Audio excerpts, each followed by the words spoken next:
Nope, she's ill this evening. Oh, that's too bad.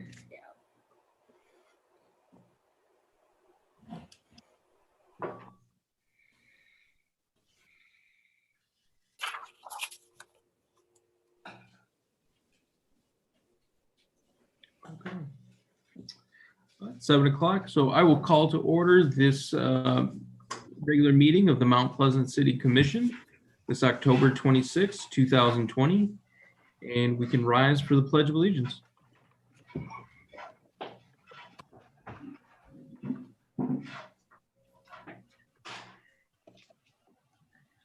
I pledge allegiance to the To the flag flag of of the the United United States of America. and to the To the republic republic for which it stands, one nation, under God, indivisible, with liberty and justice for all.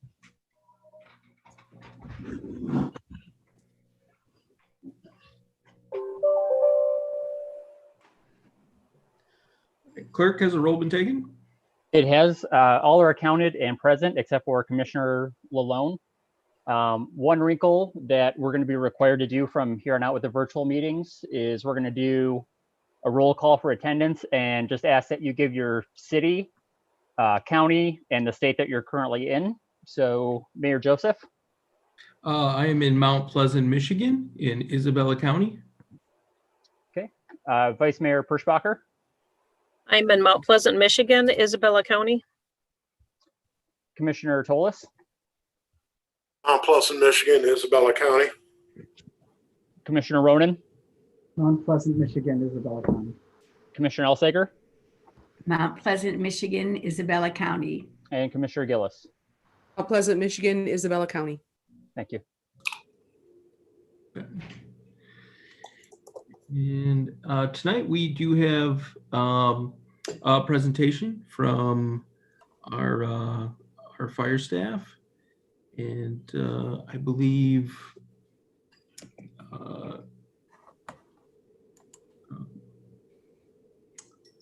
we do have. Yeah, Mayor, we have a video and then Rick is with us to answer any questions. Okay, yeah, I was wondering because I didn't see his name on the list, so.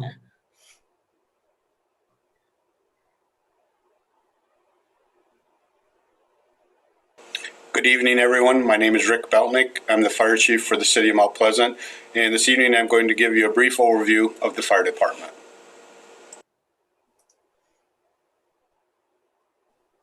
The Mount Pleasant Fire Department is a combination department. We have full-time staff and paid on-call staff. We provide services for the city of Mount Pleasant and Union Township. We cover 36 square miles. Some of the types of calls that we run on are fires, medical calls, car accident, and technical rescue type incidents. We also have mutual aid agreements with 12 other fire departments that cover parts of Isabella County. The fire department has 31 personnel, 3-day shift positions that work Monday through Friday, which are the fire chief, who has the overall operation of the fire department, the assistant fire chief, who's responsible for the neighborhood resource unit and also has fire department responsibilities, the lieutenant fire marshal, who completes site plan review, new construction inspections, commercial occupancy inspections, mixed use occupancy inspections for both the city and Union Township. We have 9 full-time personnel who work 24-hour shifts. It's divided into 3 shifts of 3. We have a minimum staffing of 2. The sergeant and 2 equipment operators are on each shift, and they respond to calls for service. Some of their shift responsibilities are records, maintenance, and training. They're responsible for rental housing inspections. Those rental housing inspections are divided amongst the 3 shifts. We have over 1,700 properties and over 5,400 individual rental units. We have 1 office professional. She's responsible for scheduling inspections, invoice and rental housing applications, and FOIA requests, along with many other responsibilities. We have 16 paid on-call firefighters that respond from work or home to the incident. They're responsible for on-scene operations, such as firefighting, extrication, etc. We have 2 code enforcement officers who conduct code enforcement throughout the city. This next slide shows some of the training that our firefighters take. They're required to have Firefighter 1 and 2, which consists of 132 hours of instructions. They have hazmat operations level training and driver's training. They have medical first responder training or an EMT training. The medical first responder training is 64 hours and the EMT training is 240 hours. They have specialty team training in technical rescue and confined space, rope rescue, structural collapse, trench rescue, and swift water rescue. We also have members of that are part of the Isabella County Hazmat team. I wanted to give you some statistics from 2019. In 2019, we had 947 calls for service. 584 of those calls were in the city of Mount Pleasant, 355 were in incidents in Union Township, and 8 were mutual aids. Of those 947, 81 were fires. 23 were structure fires, 16 were vehicle fires, 12 were brush fires, 6 were dumpster fires, and 24 fell into the other category. Of that 947, 224 were medical calls, where we either assisted the ambulance or we responded to various types of medical calls, maybe shortness of breath or possible heart attack. This next slide is a continuation of the 2019 statistics. Of the vehicle accidents, we had 122. These vehicle accidents were with or without injuries. They could have been a vehicle versus pedestrian accident or an accident that required extrication. Could have been a rescue from the water, elevator, or technical rescue incident. There were 520 calls that fell into the other category. That fell under hazardous condition. Could have been a gas leak, CO alarm, or down power lines, a service call that could have been smoke or odor removal, or an assist to the police department, or unauthorized burning, a good intent call where we got canceled or we couldn't find the incident, a false alarm where the detector activated or a fire alarm activated, or a civil infraction. This chart shows the incidents by district, with the city of Mount Pleasant being in the blue, Union Township being in the red, and the mutual aids being in the green. This graph shows our incidents by our 4 major incident type: fires, medicals, PIs, and other. I wanted to take a minute and mention our fire apparatus. We have 3 engines. We have a 102-foot ladder truck, a heavy rescue, a water tender that carries 2,000 gallons of water, a brush truck, and 3 specialized trailers, a hazmat trailer, and 2 technical rescue trailers. We have 5 support vehicles used for inspections and hauling those rescue trailers. Thank you for the opportunity this evening to give you information on our fire department.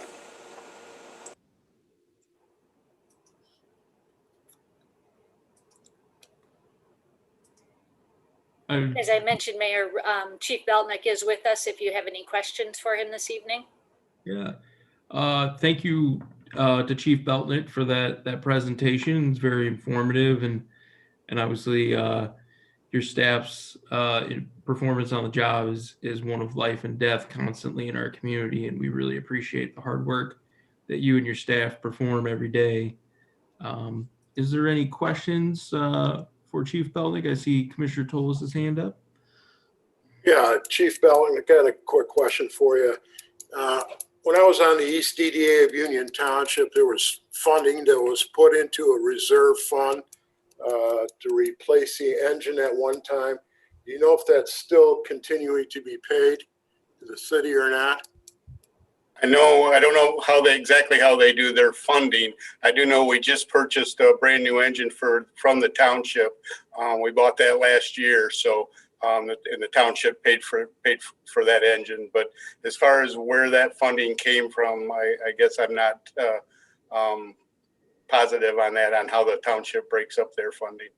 Okay, I knew when I was on it for previous years, I was on it for about 12, that we wrote a check numerous times for like $100,000 to go into a fund to replace the units. So, okay, thank you.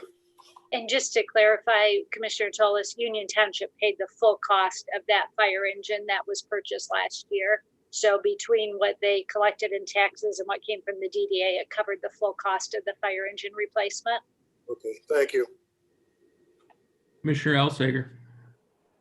Good evening. I don't have a question. I just have a comment that I appreciate all the hours of training that are noted for the firefighters. Thank you. Commissioner Ronan.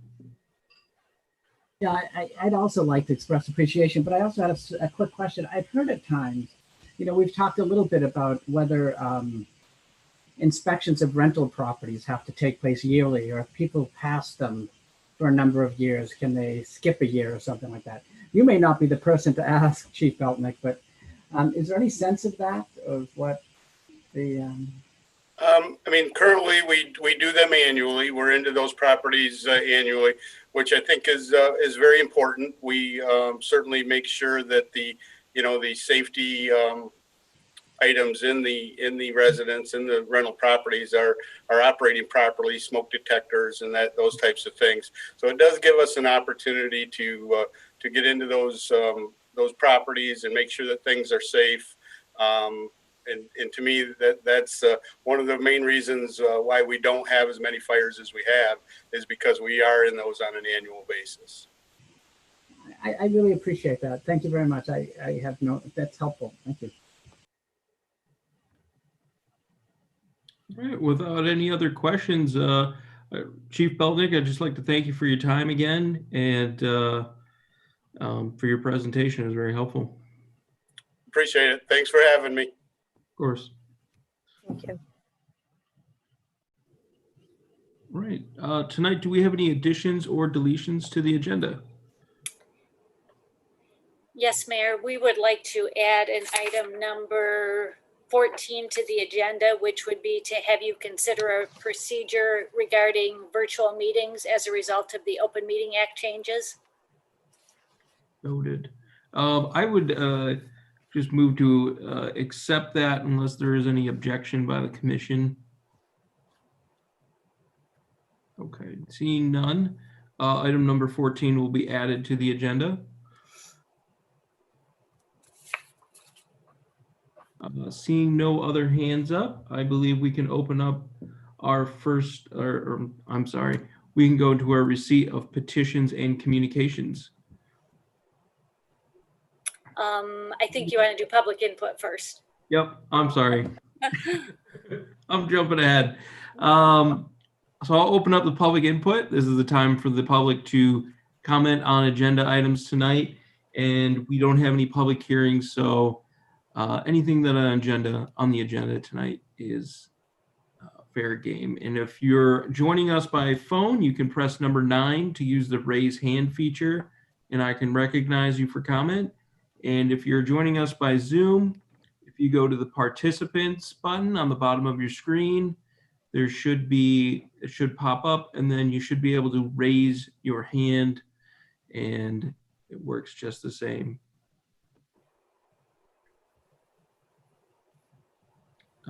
Manager Ridley, did we have any emailed comments on agenda items? Let me just double check them. No, we don't have any on agenda items. Okay. Seeing no hands up and no emailed comments, I will close the public input on agenda items for tonight, and to let the public know that we do have another section for public comment at the end of the meeting for more general items. And then we can move on to our receipt of petitions and communications. Yes, Mayor, we just have 3 items on this section of the agenda tonight: the receipt of the pending report, the third quarter investment report, and then the September minutes of the Airport Advisory Board.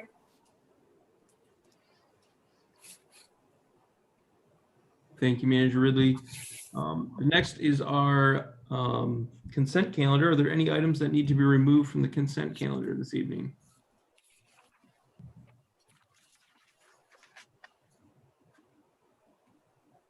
Right, I'm not seeing any hands up, and so Manager Ridley, you can give us an overview of the consent calendar items tonight.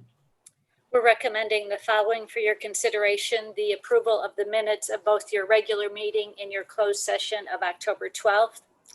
We're also recommending you approve the continuation of our fuel purchases through Coin Oil. This would apply for all city vehicles to utilize the Coin Oil for fuel purchases. And Coin Oil has indicated a commitment to set the amount we pay at a certain amount above the rack rate instead of paying the retail price. And we've had this process in place since 2013, and it has worked very well for the city. And Coin Oil has agreed to extend it at the exact same dollar amounts until 2025. Next, we're recommending that you authorize the mayor and clerk the ability to sign a contract with Alltel for tower usage of one of our existing cell towers at 805 South Bradley. It's important to note in this situation, there will be no additions to the tower as far as its height or anything, and the existing footprint will stay exactly as it is at this location as well.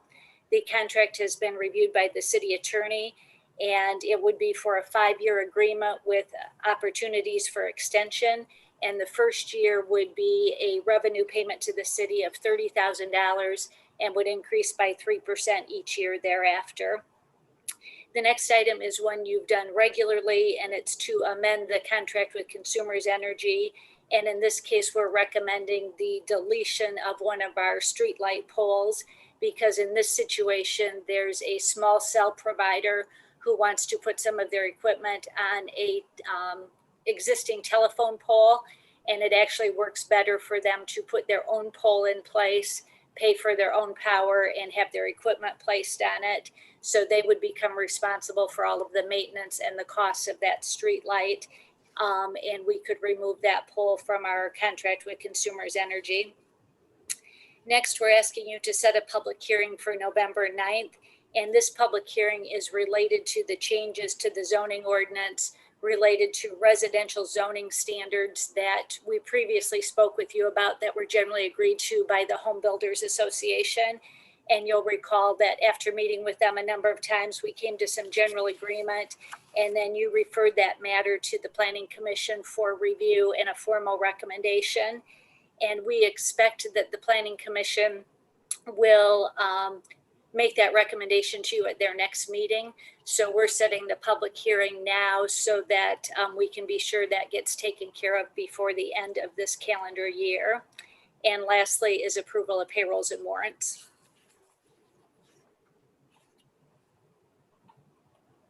Commissioner Tolis. I'll make a motion to approve the consent calendar as presented, Mayor. Thank you, Commissioner Tolis. Commissioner Gillis. Second.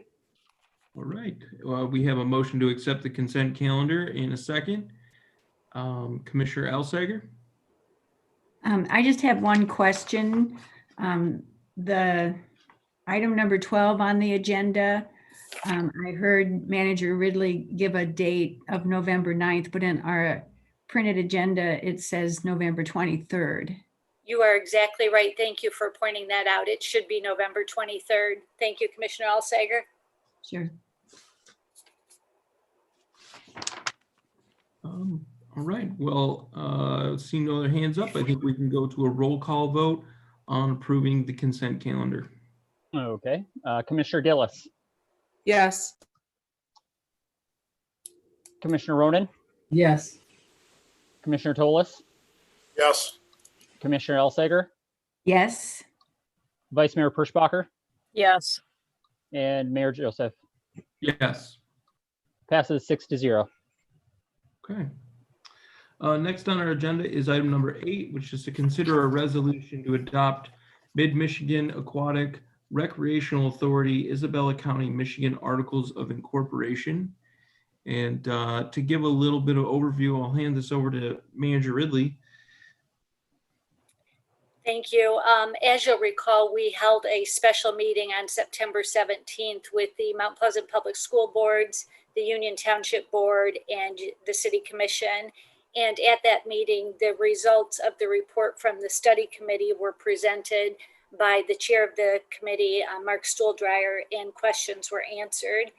The recommendation from the study committee was to move forward with having the Recreation Authority created with those 3 units of government, the Mount Pleasant Public Schools, Union Township, and the City Commission.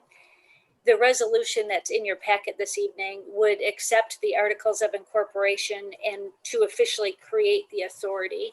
I should point out that Mount Pleasant Public School Board unanimously approved this resolution at their meeting a week ago tonight, and the Union Township Board is scheduled to consider it at their meeting this Wednesday. Assuming all 3 units approve it, the next step would be for each unit to make the appointments of members to the authority, of which the city would have 2 members on the authority. The authority then becomes an independent entity who can apply for and accept grants and enter into contracts.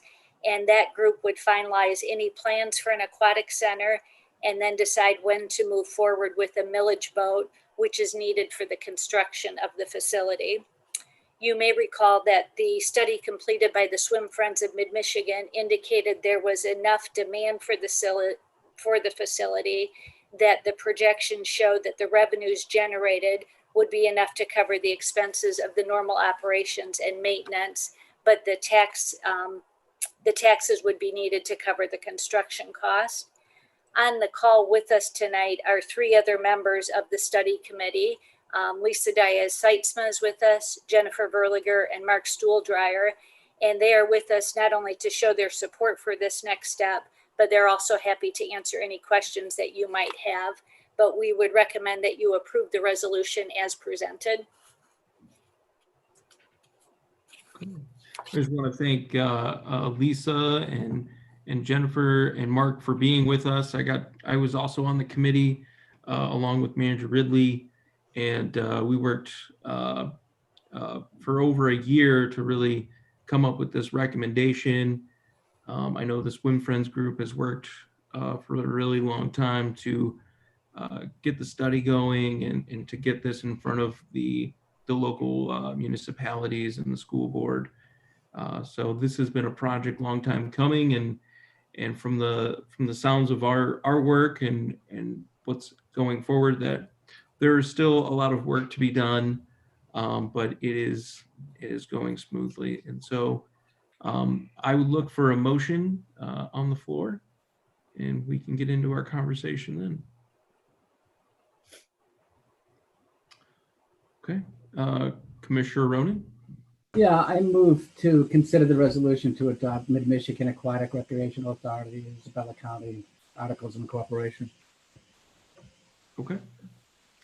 And Commissioner Gillis? Second. Okay, so we have a motion and a second, and I'll open up the floor for discussion, and if we have questions, we can certainly invite those committee members into our conversation. Commissioner Toles? Thank you. Excuse me, I attended one of the last meetings that we had that was as a panelist for this pool. And I had some questions concerning 3 items that I don't think have been covered in this. Number 1, can we afford it? Number 2, can we fund it? Number 3, can we maintain it? And I think before going forward and creating this authority, I think we have to review these 3 points and see how we're going to fund this. If taxpayers are in favor of this or not. Another thing, you see Rose has got their pool, it's closed because they can't even maintain it. They can't afford to maintain it. If CMU can't maintain it, how do you think the city of Mount Pleasant is going to afford to maintain an aquatic pool? I just won't be supporting this. Thank you.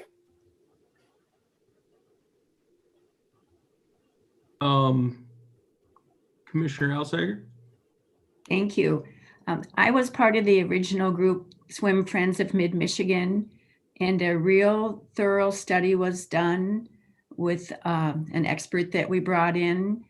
And the questions that Commissioner Toles brought up have been addressed in that, and I will be supporting this. Commissioner Gillis?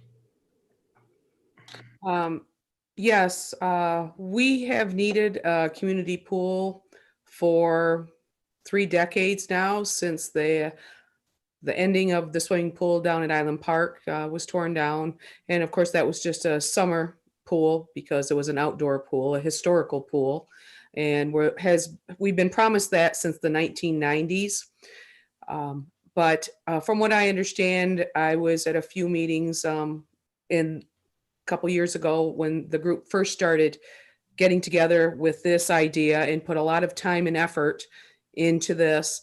And from what I understand, the taxes raised will be to finance the construction. And they are hoping that the users then, after it's constructed, the facility's constructed, will be able to bring enough revenue between swim teams that don't have a pool and aquatic lessons, and also seniors, and even into maybe the medical profession that don't have enough available places for recovery for patients. One of the things with the Rose Pool, that it wasn't tournament qualified, or the specs on it, we couldn't hold tournaments or competitions there. My daughter was part of Pacers for many years, and so we always had to go to Elma to host our competitions. And of course that hurt the revenue. And of course that was a very, very old pool. I remember swimming in it when I was younger. So as a college student. So I really think the community is ready for this. I really think they're going to step up, even in these dire times of this pandemic. And of course, this won't be happening probably for another year down the line. It won't be happening on this year's, obviously, ballot. But I think the community's ready. And I'm hoping everyone, along with all the entities, will come together so we can make this come to fruition. I, for one, think it's going to help so many of our generations here, from toddlers learning how to swim all the way up to seniors, that will be one more thing we can offer people to come to Mount Pleasant and live here, because we have a swimming pool that accommodates all ages. So I'll be supporting this. And I also want to thank the Swim Friends for their dedication and their endless time and effort that they have put into this. And I commend them for that. And thank you for their time. Commissioner Ronan? Yeah, I'll be supporting this as well. But my understanding is that we're not committing funds to it at this point. We're just forming an organization that's going to look at this. Ultimately, it's going to come to the voters, right? So I mean, we're just moving it in a direction where we can look at some of these issues. Is that correct? Am I? Yeah. Okay. That is correct. And I would add to that to indicate that under the Recreation Authority law, the maximum amount of a millage that can be requested by the voters is no more than 1 mil. And so the preliminary numbers that we looked at based on the feasibility study that was done indicate that less than 1 mil would be needed to fund that construction cost, based on the 3 entities working together and using that as the district for the pool. But that will certainly be one of the first things the Recreation Authority will do, is relook at that study, decide if any updates of it need to be done, and fine tune the numbers and so forth, to make sure that all of those numbers are understood and supported before any consideration would be for going to a vote to the electors. Thank you very much. Commissioner Toles? I just want to make one comment about the Island Park pool. The same designer that designed that pool designed another one that's still running in the state of Michigan here. And that pool was demoed because the city at that time wouldn't put $50,000 worth of maintenance into that pool. That was for pump replacement and painting. And people used to go there and swim. It was a great pool, and nobody wanted to put the $50,000 in to fix it. And if I remember right, they used to pay about 25 cents to swim there for the day. Thank you. Right. Well, I think with that, we can go to a roll call vote on the on supporting the Aquatics Authority. Okay. Rec Authority. Commissioner Alsager, Yes. Commissioner Gillis, Yes. Commissioner Ronan, Yes. Commissioner Tolis, No. Vice Mayor Perschbacher, Yes. and Mayor Joseph. Yes. That passes 5-1. Okay. Thank you, Chris. Next on our agenda is item number 10, which is to consider extending the authority for utility billing payment plans and reinstating utility billing shutoffs. Manager Ridley, would you like to introduce us? Sure. Earlier this year, you provided authority to the utility billing staff to be able to set up payment arrangements for any delinquent utility bills for both residential customers and commercial customers.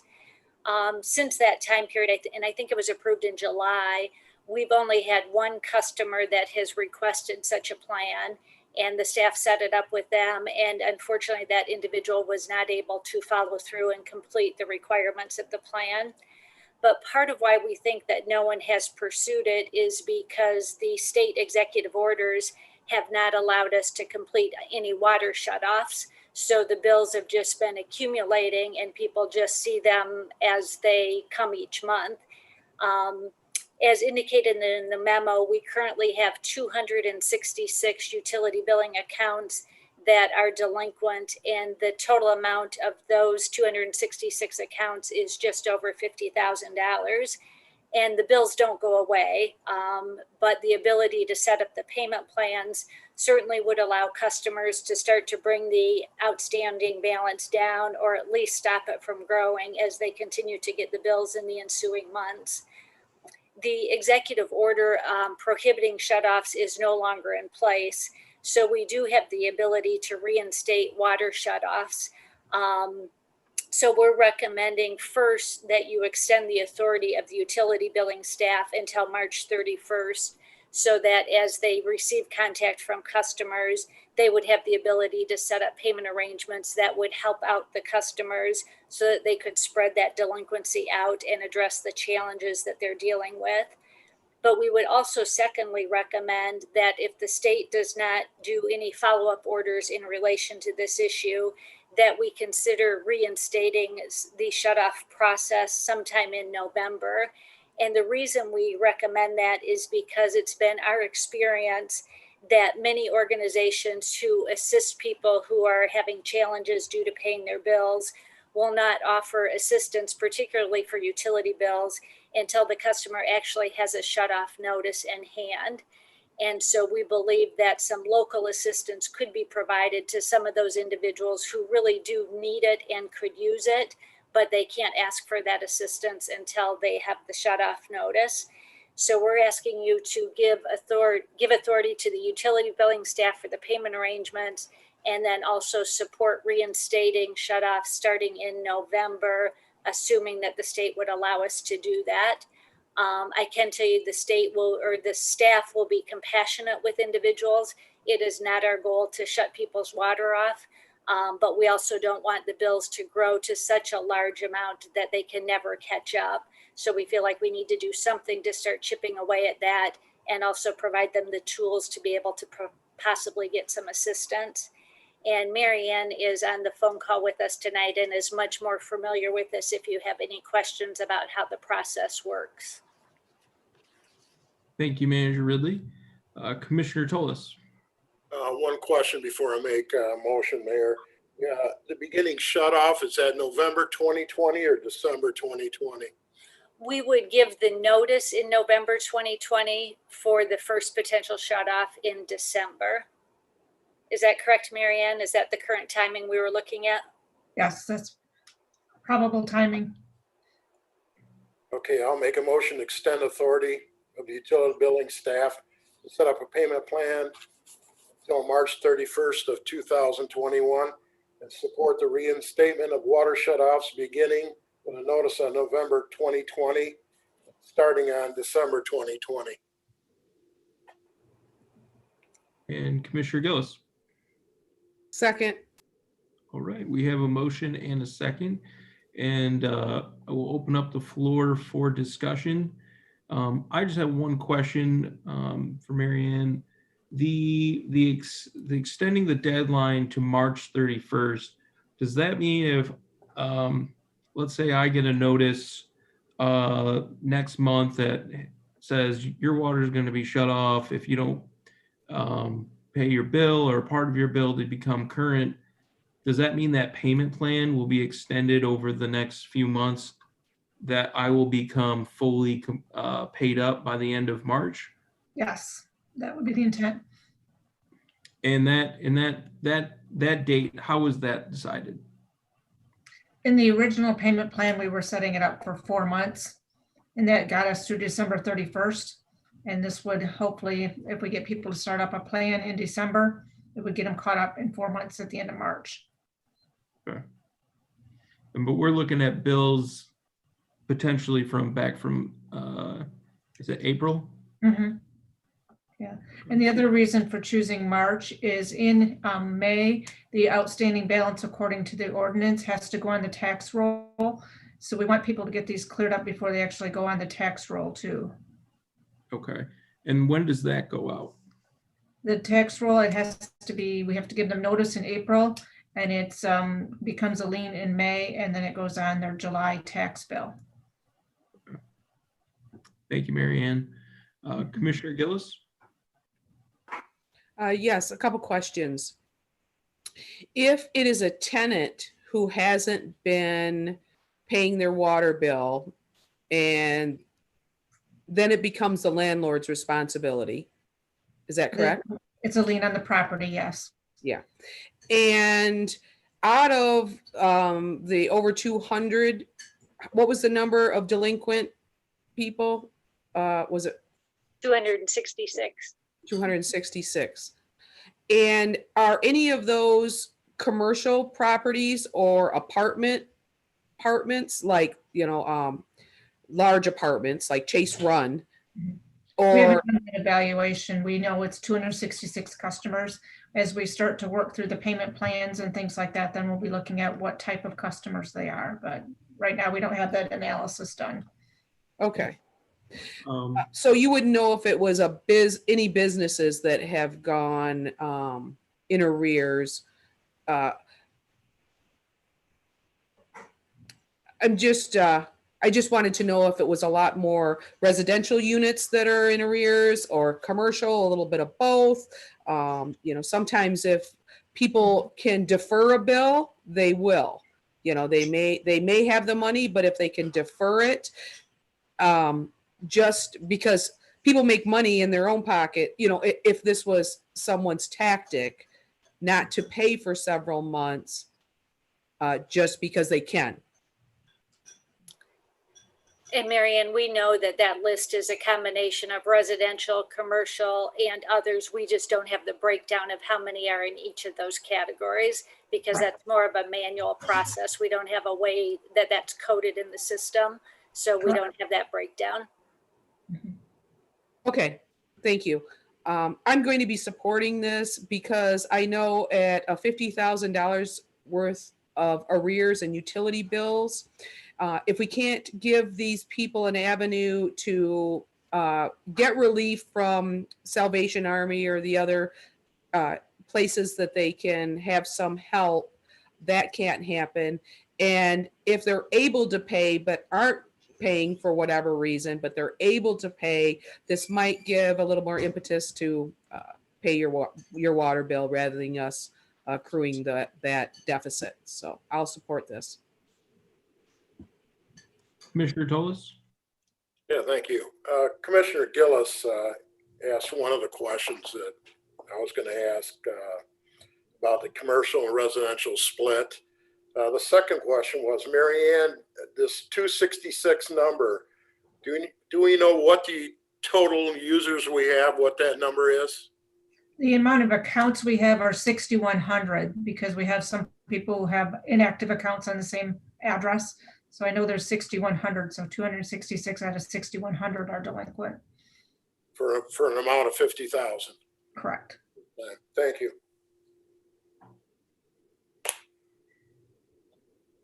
Okay. With no other hands up, I think we can go into a roll call vote on the motion. So, Commissioner Ronan, Yes. Commissioner Tolis, Yes. Commissioner Elsager, Yes. Commissioner Gillis, Yes. Vice Mayor Perschbacher, Yes. and Mayor Joseph. Yes. And it passes unanimously. Okay. Shorter agenda this week compared to our last couple of meetings. But I think we are now at announcements on city-related Oh, issues. we're on number 14. Oh, that's right. I apologize. Number 14. It's a good thing we're all watching you. Yes. I got excited, you know. Well, as you know, the Open Meetings Act was recently amended regarding the ability to continue virtual meetings because previously they were allowed under an executive order. And when that was invalidated, then the legislature passed some legislation that the governor signed. And one of those amendments requires that procedures be put in place to properly document how these electronic virtual meetings will be held. And so we've provided to you the recommended procedure that was, quite frankly, written by our city attorney. And you'll notice that not much has changed from what we've been doing since March. But the procedure documents it, and it also incorporates the changes as they currently exist for next year. The only real change for this year is the requirement that you saw at the beginning of the meeting, where you need to declare where you're physically located, and we actually have to enter that into the minutes so that we have record where you were physically located during the virtual meeting. But other than that, for this year, things will essentially be the same. I should mention one other change is when we do the notice of the virtual meeting, on that notice, we also have to include information about how to get a hold of you if a member of the public wants to contact you prior to the meeting on any items that are on the agenda. So the notice was amended to include all of your city email addresses for that as well. So those are the two substantive changes for this year compared to what we've been doing the last few months. But we recommend you approve the procedure that's written. And as we get closer to 2021, we can talk about what changes exist in regard to that. But this would get us through the end of December.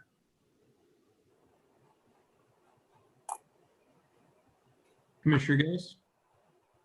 Yeah, I make a motion to approve the policy changes for the virtual meetings. Commissioner Elsager? I will second that. Good. We have a motion and a second and support. Open up the floor for discussion, and I see Commissioner Gillis. Yep. Yeah, one quick question. You might not know the answer, but what is the purpose of us stating where we're at for the meeting? Is there some kind of detail that if we're out of state that we're not valid vote, a valid commissioner, or what is if you know? Yeah, well, I'm not sure that I can read the legislature's mind, but my understanding of it is that it has to do with a desire, particularly as you look at next year and individuals have the opportunity to do virtual meetings. I think the desire was to have something in place so the public would know if an elected official was regularly in, say, Florida for 4 months at a time, but was still on the city commission, for instance. It gives an indication of how much they're actually out of town conducting that business. So I believe that was the impetus for it. And one thing I should have mentioned that I apologize, this procedure actually applies to all of our boards and commissions. You have to approve it as the city commission, but all of our boards and commissions will have to comply with this as well. Thank you. And that's a good note, I guess, because if you had a snowbird and they weren't actually in the community 6 months or 4 months, I guess I would have a little bit of a problem with a commissioner that wasn't here half the year. So good added thing. Thank you. I think that brings up a really good point.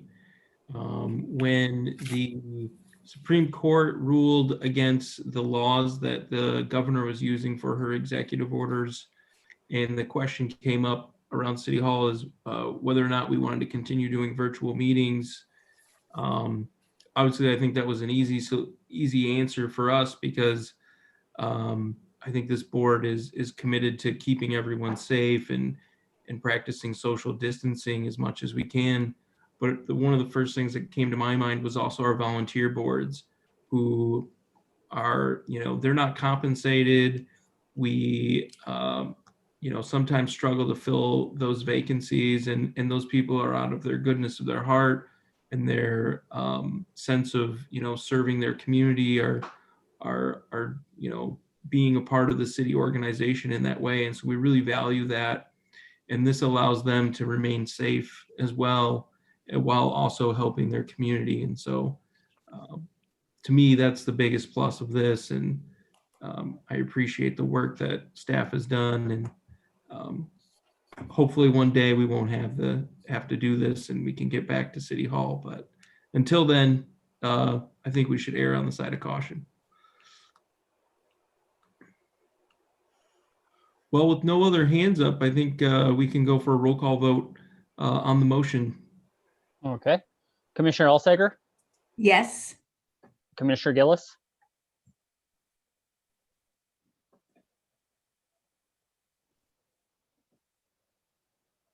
Sorry about that. Yes. thank you. Commissioner Ronan, Yes. Commissioner Tolis, Yes. Vice Mayor Perschbacher, Yes. and Mayor Joseph. Yes. And that passes unanimously. Okay, great. And next on our agenda is announcements on city-related issues and new business. Oh, George? Can I ask a question about the last item, or is it too far gone? If you want to ask a question, I mean, we've already I voted. apologize. I was a little slow. I had my hand up, but it didn't. Anyway, I didn't want to stall it till after the vote, but it looks like there's a 4% rate of non-compliance with the water bill. Is that about right? I just calculated it in my head. But is there any way of knowing whether that rate of being delinquent and paying water bills is higher than it typically is? It certainly is higher than it typically is, because typically once somebody becomes 3 months delinquent, they have to pay the entire water bill to bring it current in order to have their water turned back on. So that is a much higher delinquency rate than we would typically have. I apologize. I should have asked that before, but I was just like, that was my sense of it. But thank you very much. I think that's a very good question. Commissioner Tolis? Thank you. I'd like to give a shout out to our IT people, Chris, Steve, and Travers, for the great job they did on getting our computer system back up and going and protecting us with that firewall.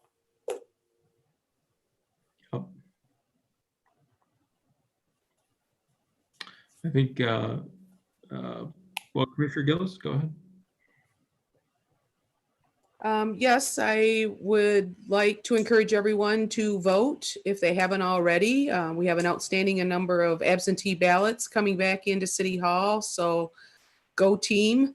And you can still have a chance to get an absentee ballot and fill it out the same day if you'd like. Just come up to City Hall and you can get that done so that you don't have to venture out on November 3rd. I also would like to encourage you to put an application to one of our boards and committees that are not filled. We have many vacancies on our mountpleasant.org website under boards and commissions. You can look at the roster.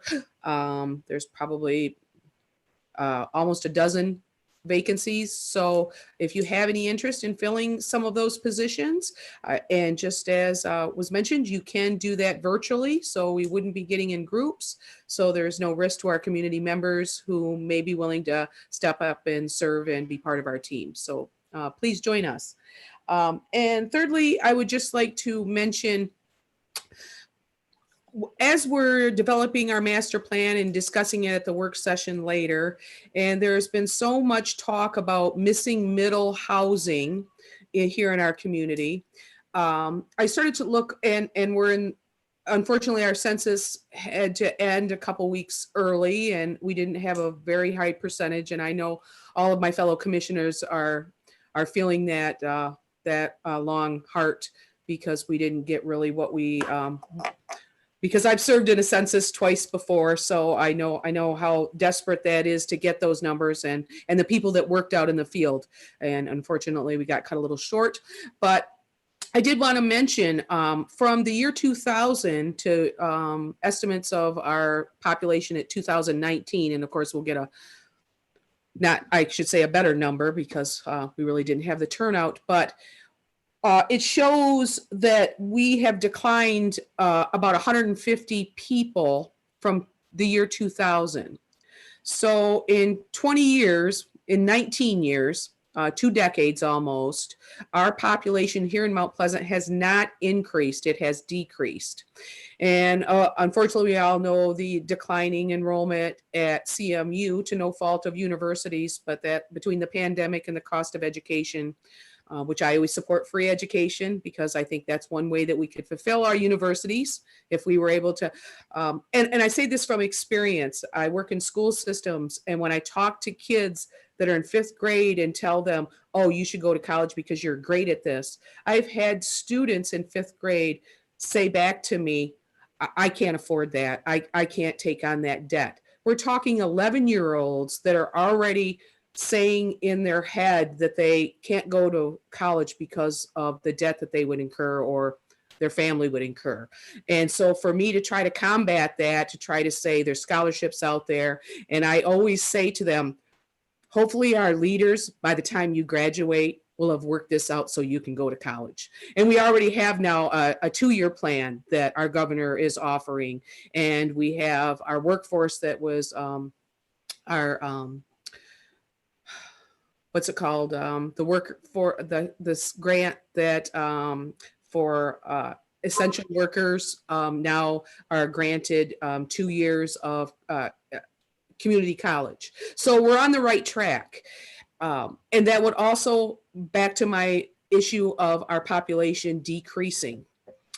We may never see the influx of CMU students again. That may never be a thing we see. It might even transfer to online. So when we're looking at redeveloping Mission Street from our master plan to turn it into more of a friendly corridor rather than a business corridor and more retail, we have got to think of the future in 30 years if we're not going to have the population to substantiate that. We all know the generation that's coming up as college students, they are more apt to order online. They do not look to go to malls as I did when I was in my 20s. We went to Saginaw Mall. So when a Midland Mall was introduced into our neighborhoods here, it was a big thing.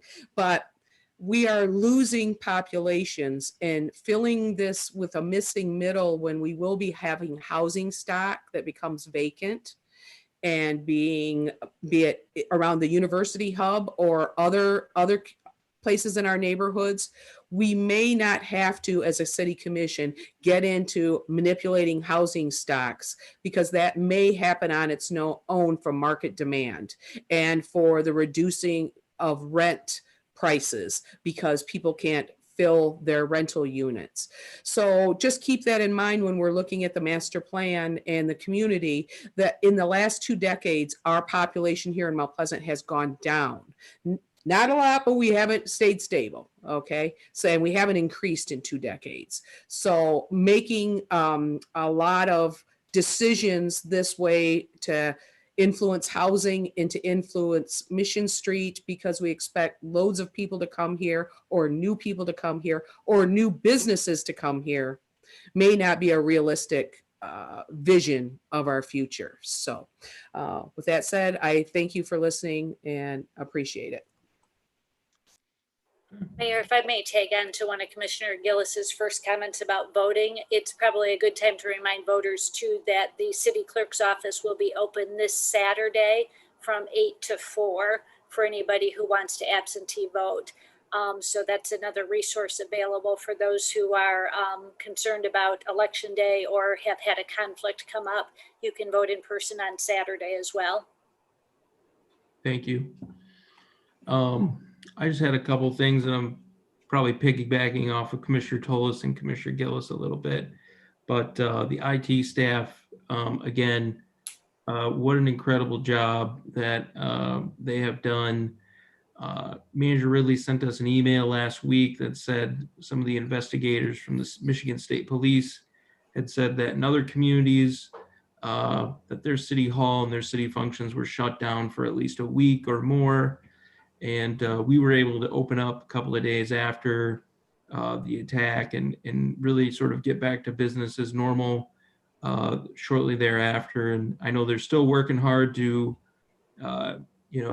do their investigating and get everything back that we lost. But the tireless amount of hours that those guys have put in is just incredible. And it also just speaks to the work that they've done previously before the ransomware attack. And if anything, I expect that we're going to come out of this stronger and more knowledgeable. And so I just want to thank those guys again. Second thing about voting, obviously November 3rd is election day. At this point, I would recommend everyone to drop off your ballot. If you've got an absentee ballot already, you can drop it off at the drop box in front of City Hall, or if you'd like to come in the building, there's a drop box at this clerk's desk. And as Nancy iterated, you can still sign up to absentee vote up and through till Tuesday. So, and then lastly, I want to end on talking about COVID. The state's numbers have been a stark reminder that we're still deep in this battle to defeat this pandemic. This past week, there was a report from the state that we had 3,300 new cases. And I think that's one of the highest numbers I've seen. And it's a reminder that people need to wear their mask, practice social distancing, and to be very careful in your choices. I think that everyone can relate to the idea that this has been going on for a long time, and we are tired and we really want it to end, but that comes about much quicker when we wear our masks as a society and practice social distancing. And we need to stay the course. And so with Halloween weekend coming and the holidays like Thanksgiving and Christmas, I just really want to remind people to make smart choices and to think about how your actions may affect you and your loved ones long term, and to mask up. So thank you. And right, I think, let's see. Okay. So I don't see any other hands up from the commission. So at this point, I will open up the public comment on agenda and non-agenda items. And just a reminder, if you're with us by phone, you can press 9 to raise your hand, or if you were with us, go to the participants button and hit the raise hand feature. And I just ask that you state your name and your address before you address the commission. At this point, I will recognize Deborah Carey, who's with us by Zoom.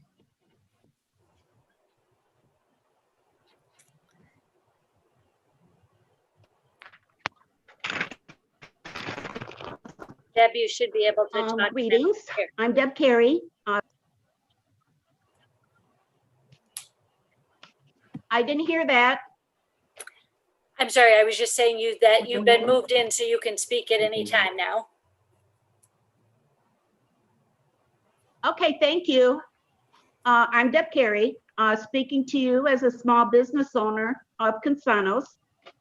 I just want to let you know I spoke with my handler at Andrew Bisbo's office, and had I been awarded the recreational license in August, I would be able to be providing recreational services to the city of Mount Pleasant at this time. please look at me and tell me how a 4-generation Mount Pleasant family and a small business already in the marijuana business lost to an out-of-town chain with 2 empty lots. How are these best suited to operate in compliance with MRTMA in the city? I am in compliance with the state in the city right now.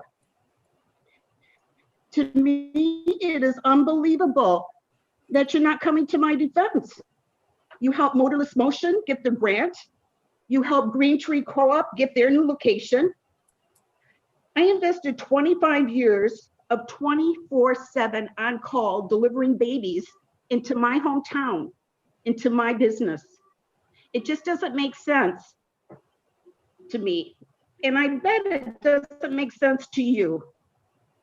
I read in the paper that the recreational ordinance is being reviewed before December 31st. No one has reached out to me other than to give condolences and to tell me that the select committee decision is final. Would you please at least give me a heads up when this discussion is going to be held? Thank you. Thank you, Deb. And we'll be sure to contact you when those discussions come up. Thank you.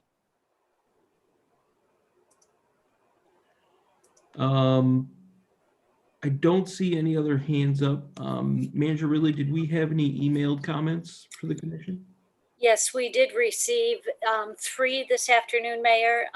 They are all the same communication, but sent by 3 different people. So I'm just going to read it once and indicate the 3 people that it came from so that you're aware of it. The communication says, I'm writing to you today as your constituent and a human rights supporter to demand that you do everything in your power to protect the right to peacefully protest, and that you take special measures to keep your constituents and communities safe from violence and armed intimidation, including around the elections. Everyone has the right to peacefully dissent. Free speech, peaceful assembly, and an independent press are vital freedoms. They are rights, not privileges, but these rights are under attack, and as our elected leaders, you must pull out all the stops to defend them. I call on my mayor and governor to respect, protect, and fulfill these human rights by doing the following. 1, protect and facilitate the right to peacefully protest. Instruct your police departments to follow Amnesty International's best practices on the policing of demonstrations and immediately send them and city council members this guidance from www.amnestyusa.org, Good Practice for Law Enforcement Officials Policing Demonstrations. Demilitarize your police departments. Do not equip them in a manner more appropriate for a battlefield.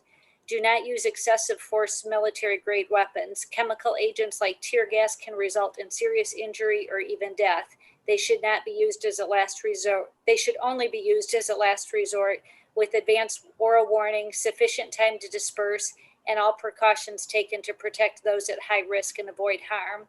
Do not deploy the National Guard for the policing of protests unless trained on these protocols.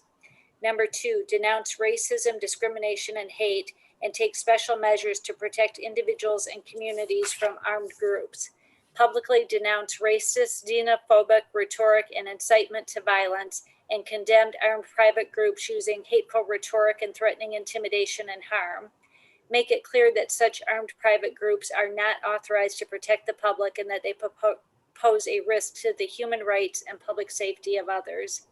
If you haven't already, institute an immediate ban on firearms at and around polling locations to ensure the safety of voters and poll workers and ensure no voter intimidation occurs. Temporarily prohibit the open and concealed carry of firearms in public, including parks, recreational areas, and other gathering spaces. I urge you to hold your police departments accountable, especially in the coming days and weeks. Excessive force must not be used, and police must allow protests to proceed peacefully as required by both U.S. and international law. I, along with thousands of other concerned people, am calling on you to step up and ensure that individuals are safe in their communities all of the time. Your constituents are watching, the world is watching.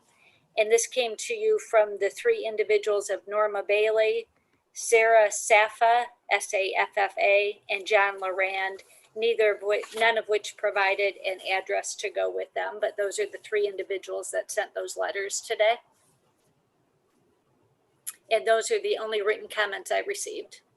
Okay, thank you, Manager Ridley. And at this time, I don't see any hands up in the attendees. And so I will close the public hearing or the public comment section here for city-related issues. And at this point, I think we'll have a recess for about 5 minutes. And when we come back, we're going to have our work session on the 2050 master plan. And so we'll see everybody in about 5 minutes. Hey, Will, I'm going to switch to my other computer, so I'll have to be let back in the meeting. Okay, yep. And I think Nancy will let you in. I think she's a host, so. Yep. All right, thank you. Yep.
Twice. Yeah, but I'm just on one computer, so I'll figure out how to get it. I'm glad you got your six. Yeah, they're a little bit big, but the 910s were too small. Strangely enough.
Sorry.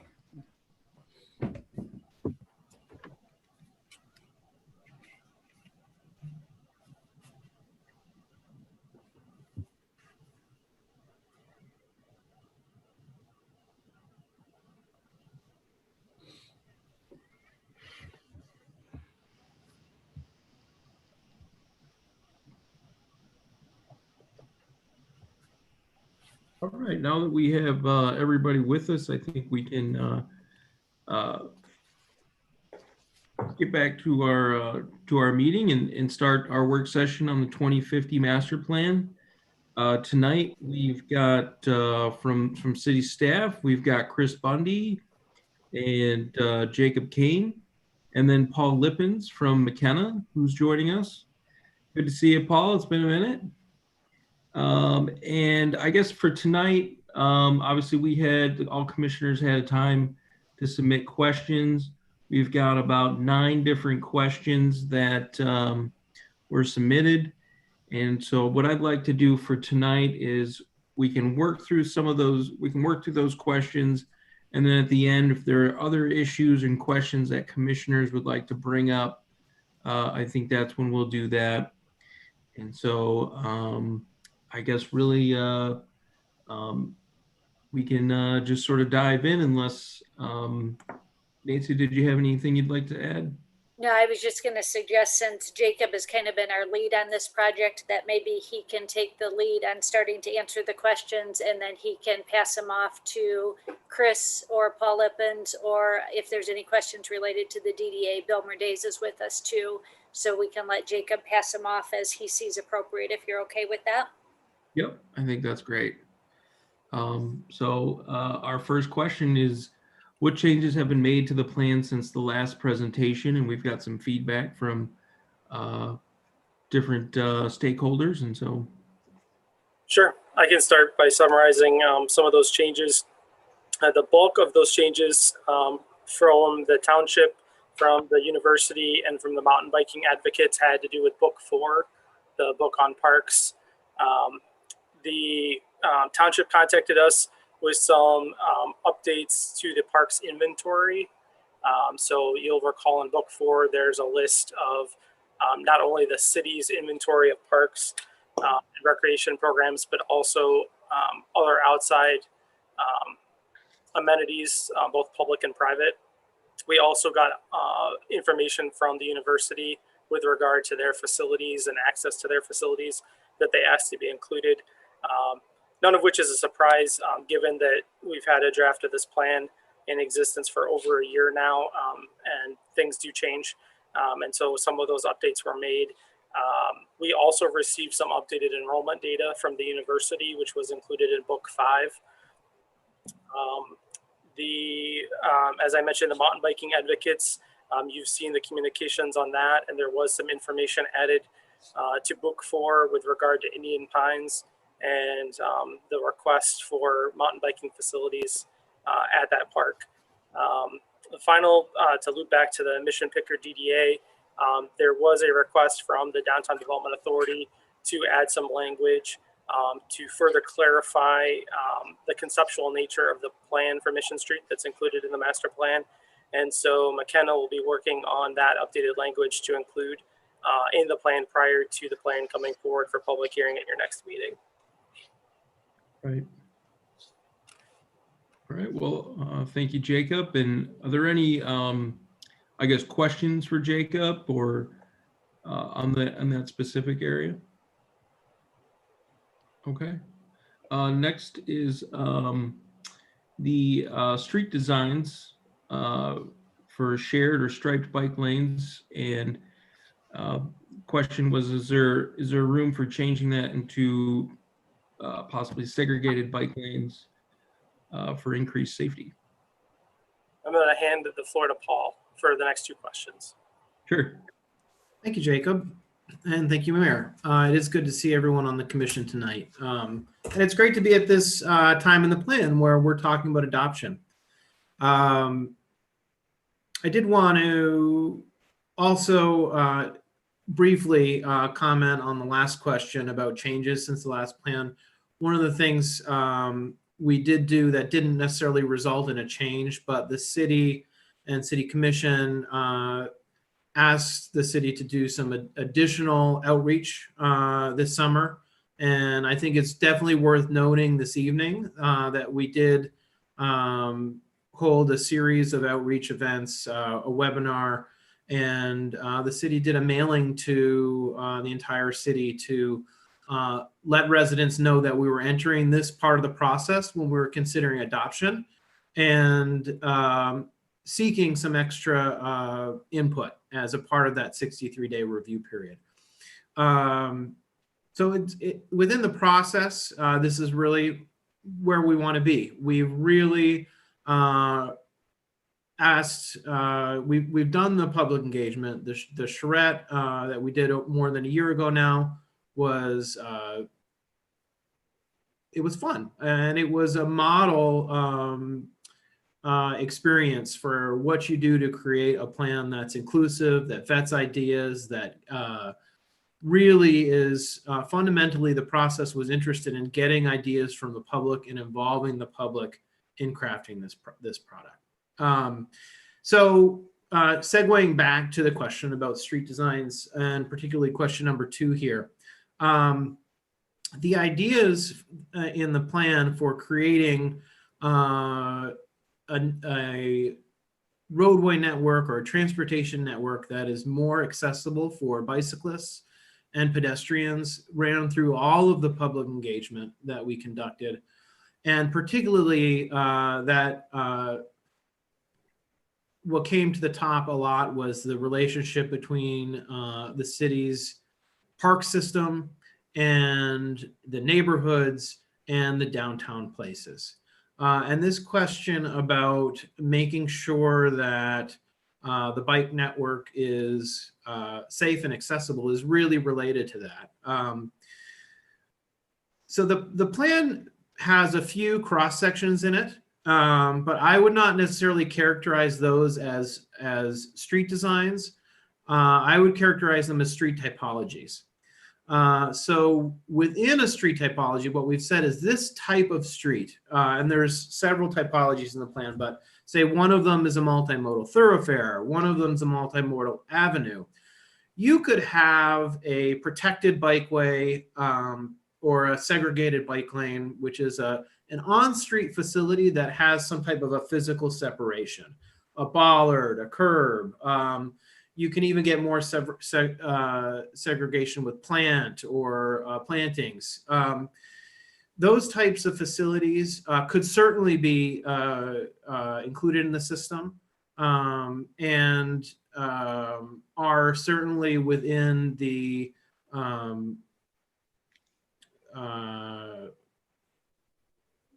would align with the goals of the master plan. But what we haven't done is actually a facility designed for any streets, right? So what I would answer this question by saying some of the recommendations that are in the plan. One of them is that the city's non-motorized plan is part of the regional plan that I believe was adopted in 2011. And we recommended that a similar study be undertaken to look more specifically at facility alignment. I would say that the plan does include, though, a connectivity framework for your future transportation plan. And on any of the corridors outlined for a thoroughfare, a boulevard, a protected bike lane would be one of the types of facilities that you would look to install on a higher travel facility for vehicles, where you would want more separation between your bicyclist and your motorist.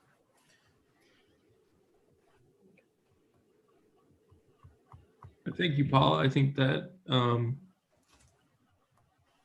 gets to what the question was about, and obviously there's room for including that. And it sort of seems, obviously within the scope, I guess, of the master plan documents. Commissioner Gillis? Yeah, and most of the time you would use those on high traffic roads such as Broomfield and Bluegrass. I'm not sure why Bluegrass is in the plan because that's outside in Union Township, but there was some reference to that I wanted to bring your attention to. So, but yeah, those can usually be adopted if the planning or the city commission deems that it would be a more appropriate thing. But I don't think there's any real hub for or use for that at this time, with the bicycling community as limited as it is right now, where we haven't phased over to a car, or from a car eccentric economy to a bicyclist, that we may want to eliminate a lane, because we already had that discussion. I'm just going to remind some of the commissioners that weren't with us when there was some big Pickard Street controversy about a year and a half ago. It seems like a year and a half ago, it might have been 2 years ago, because they had bike lanes planned, reducing to a 3-lane on an industrial area that's zoned on both sides of Pickard, from Bradley Street, I think, to Main, and then eventually to Mission, and how the community came out and referenced that, considered that a very unsafe idea to put bikers next to tandem trucks that use Pickard.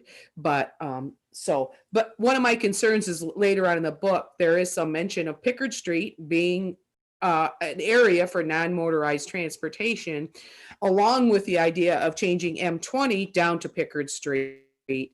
And those two are so opposite extremes, an M20 diversion down to Pickard Street and then a bicycle lane down Pickard Street, an industrial area, just doesn't seem to mesh. But just wanted to fill you in, and I'll probably reference some of those pages that I just talked about because I wanted to get the other commissioners' input. So thank you. I think it's good. That was I think it was last spring into the summer when we were talking about that particular project on Pickard Road. And actually, part of the reason that I think we voted almost unanimously, or we did vote unanimously to keep the design of Pickard the same at the time. And I know that I talked to people who are heavily involved in the bicycling community, and one of their concerns was it doesn't matter if you put up a marked bike lane, getting hit by a truck or a car at 30 to 40 miles an hour. A stripe is not going to protect you.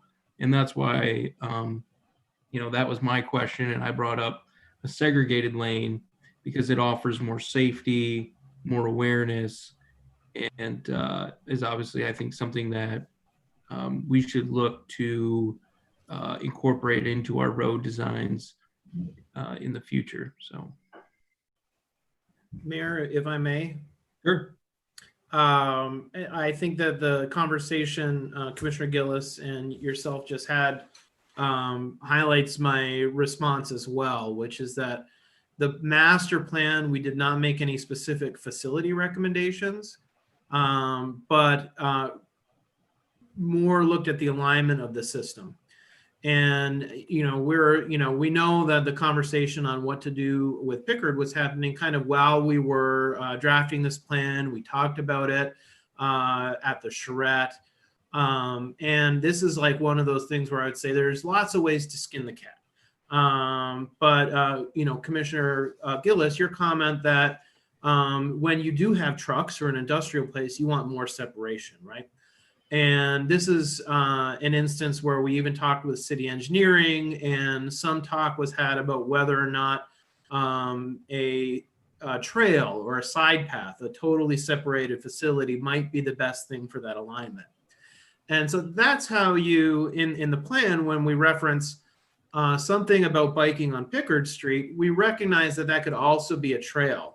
And on a state road like M20, often a trail is the best way to do it because people want a little bit more separation.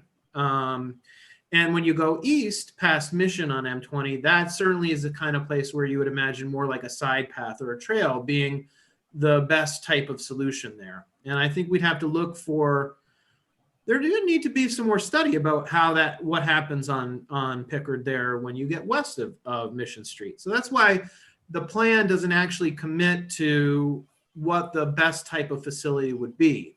It talks more generally in terms of goals. Do we want to support an east-west route on Pickard as part of a regional bike system? And I think that is still a goal that's supported in the plan, but we're not presenting a how.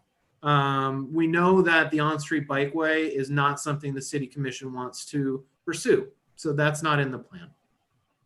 But the general question of alignment, of connecting your parks, and of an east-west system on the northern part of the city, that's still an important goal. And so that's why the plan includes some things like that are aspirational, but you know, it might need some more study to figure out the best solution. And some of that might be a parallel road, right? It might not be on Pickard at all, but by having that alignment in the plan, it will allow the city to continue to explore alternatives with respect to that.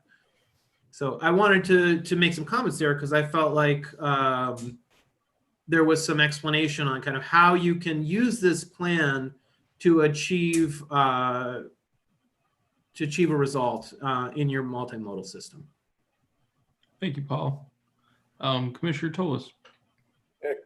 Commenting on Commissioner Gillis's comments on Pickard Street, I think one whole step was avoided on that was contacting the township, the county, and also MDOT. All three entities were against that from the beginning. And all that time was wasted when they should have contacted those three parties first. And that street is so unstable. I wouldn't even walk down the sidewalk on the side of that street, let alone ride a bike down a bike trail. And I can see the point about trying to get bike trails off to the side, but where are you going to get all this right away? The city hasn't got that right away. You're going to go to landowners and say, well, you're paying tax on that property. Well, we need 25 or 30 feet of your property. You think you're going to get that for free? I don't think so. Okay. Well, obviously good conversation here, and I think we can probably move on to the next question at this point. And this question is about boulevards, and this sort of, I think, comes from the sort of looking at the Mission Street plan that's in the master plan, and how that is going to affect pedestrian and non-motorized traffic. I think Jacob already said he wanted me to handle this one, so should I jump on it? All right, thank you, sir.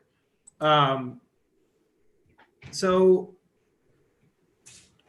boulevards are one tool in the toolbox for street design, but I think that it is very well suited when we start to think about how to update Mission Street, and whether or not updating Mission Street is done as a reconstruction project, and in the sense that maybe the city would work with MDOT to do a larger scale reconstruction of part of the street probably not the whole street, but or if it were done iteratively. For instance, in a series of projects undertaken at least in part by the Downtown Development Authority. One of I would say one of the overarching comments we heard throughout the process was that residents and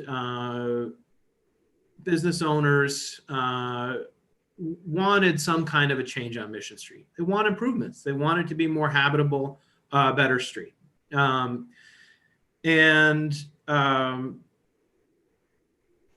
With respect to improvements for safety, one of the things we heard was that cars drive fast, right?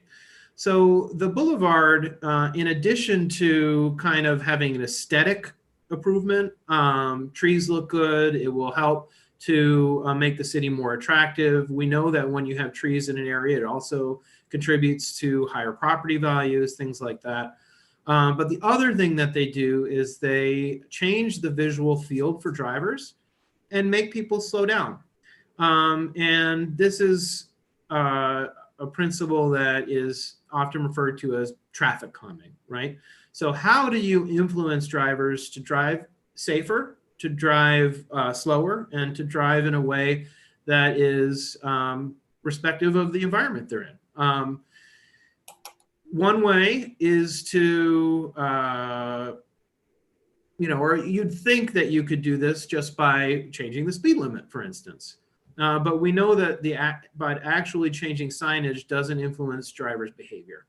So what you actually need to do is create a design or a place where people are inclined to drive slower. And street trees or boulevards are one of the ways to influence that type of behavior.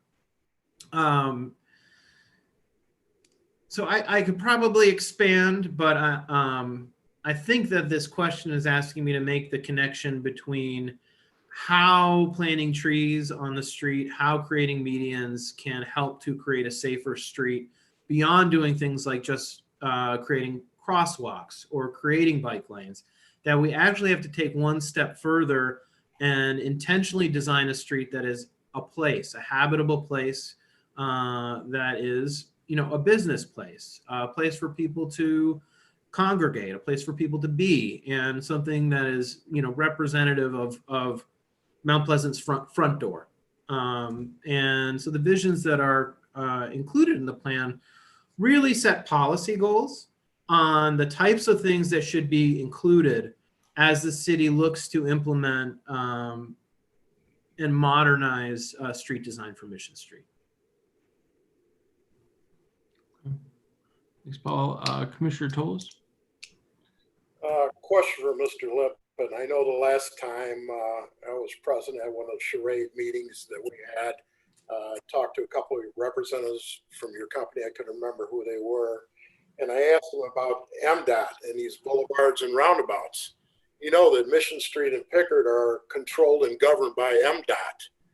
And when I asked them, they said, well, they looked at this and what was their response to this? And they said, well, it was favorable. We're working on it. Well, my question to you is, where are we at on this when it's been over a year now? Are we still favorable or what is it? That's a good question, Commissioner Toles. One of the things I wanted to highlight that I think is one of the most impactful recommendations of the plan is to form a joint committee with the city, CMU, and MDOT to continually to meet quarterly to work on implementation. And I think the DDA, you might want two representatives from the city. You might want someone specifically from the DDA, someone from city administration to continue to work on implementation. We have met, and this may have been after the last time you asked your question. I know we convened with the city and MDOT's team, I think 2 or 3 meetings with MDOT between the time when we conducted the charrette and we're doing our 30% and 70% presentations of plan development, and then when we had the final plan. And I would say we still are favorable, but we haven't met with MDOT in the last 6 months.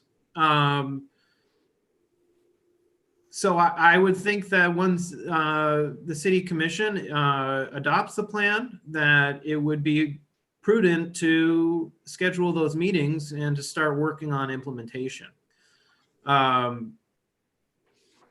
But I would say to have a plan like this, where you have the university's planning team, MDOT's planning team, the city's planning team, the DDA representation, all at the table, and then all basically presenting the same objectives. This is a really big opportunity.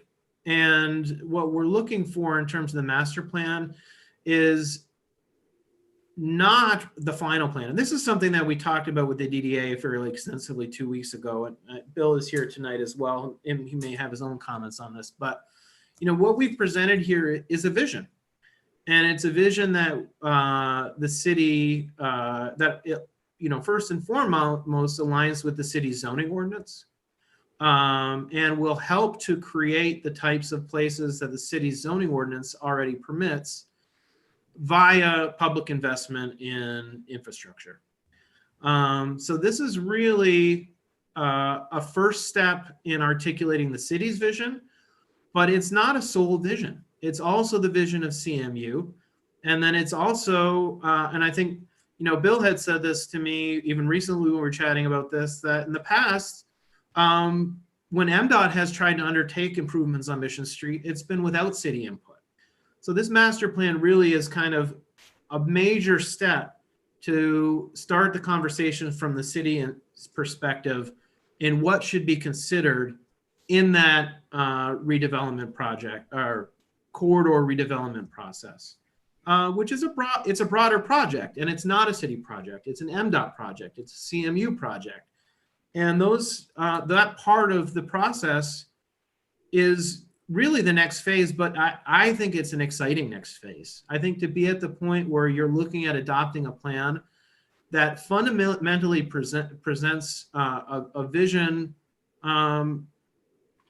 that can inspire a new change or a new perspective. It's exciting. This is what plans should be, right? Plans should challenge the status quo and allow you to look for a future vision that people can gather around, people can rally around, and help to create. Thanks, Paul. I just want to reiterate that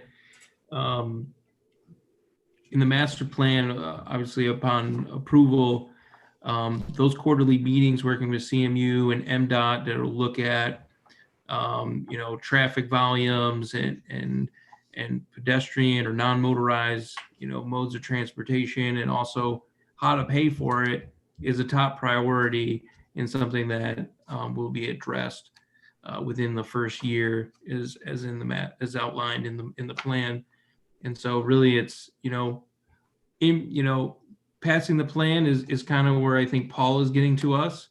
And then the implementation is really going to be upon staff and working with our community partners. And so I feel like Paul is handing the football over to us, and so really that's on us to work with MDOT. But Commissioner Gillis, I see you have your hand up. Yes. I know we've been fighting or trying to get M20 rerouted. When I was back in the Planning Commission in 2005, we reviewed the master plan during that time, and that was one of our major goals. And it's obviously a lot of the community's concerns. But when I'm thinking about down Mission and a vision of boulevards and people congregating and making a space for them to come to, also trying to calm traffic, I know there are plenty of times that I've gone down Mission and you can't even get up to the speed limit, let alone go faster than the speed limit. So, and with the community not growing, and I can't see a concept where boulevards or roundabouts on Mission would make a place enough where CMU students are going to leave their beautiful, decorated, sculptured campus to go down and sit in the middle of a boulevard on Mission Street with traffic going north to south and south to north. I don't see college students doing that. And on the other side, I don't see residential people saying, let's go sit down on the boulevard on Mission Street and watch the roundabout. We have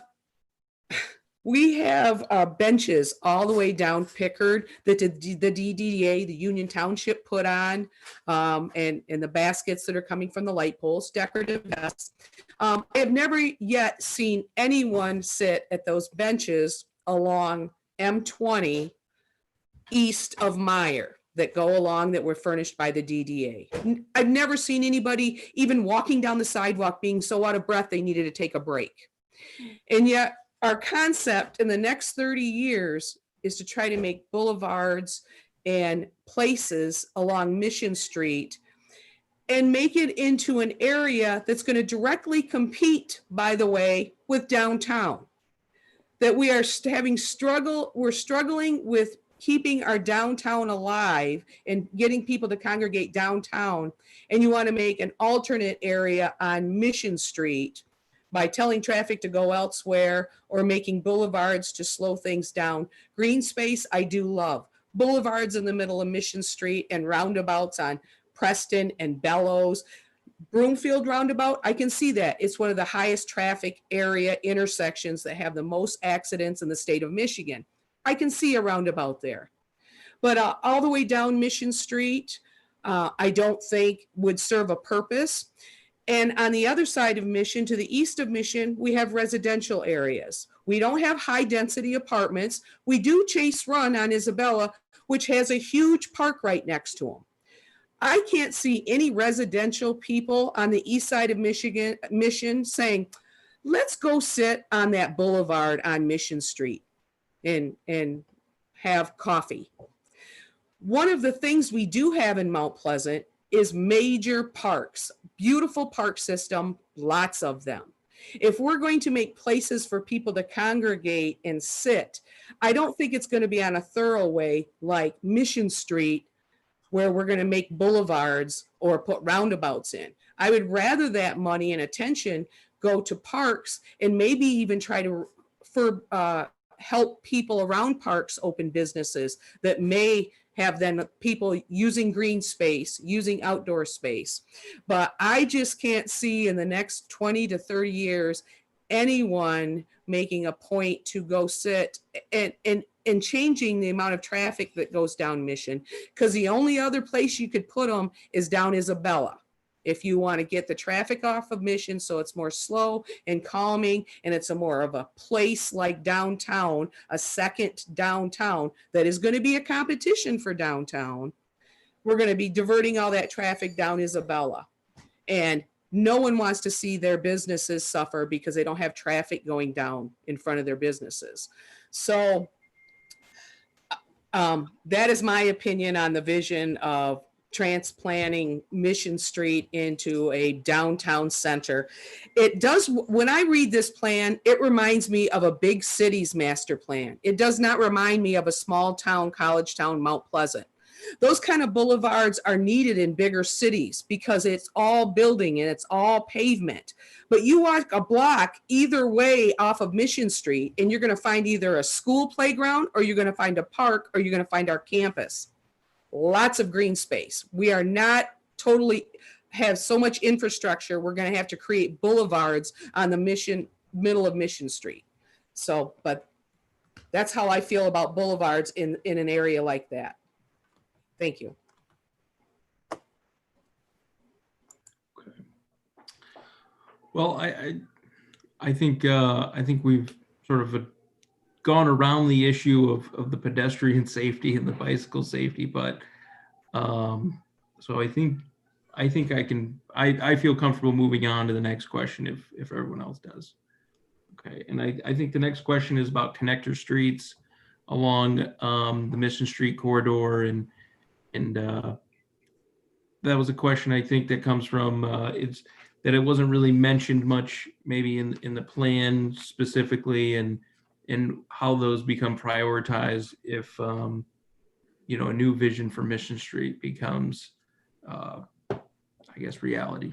Sure, and I can speak to that. The Connector Street plan, as you know, came out of MDOT's earlier plans for redevelopment of the south end of Mission Street, and was done collaboratively with MDOT, the city, and Central Michigan University. The DDA has made tremendous progress in implementing that Connector Street vision. Looking back at those initial maps, I think anyone who was present at the time that was planned, I was not, but I have to imagine you'd be, would not have expected in the year 2020 as much of that plan would have been implemented as was. So that's great news. That also means that most of that plan has been implemented. What remains to be implemented from that plan is largely interconnectivity between individual development sites. That's one of the things that we already had included in our previous zoning ordinance through the Mission Street Access Management Plan.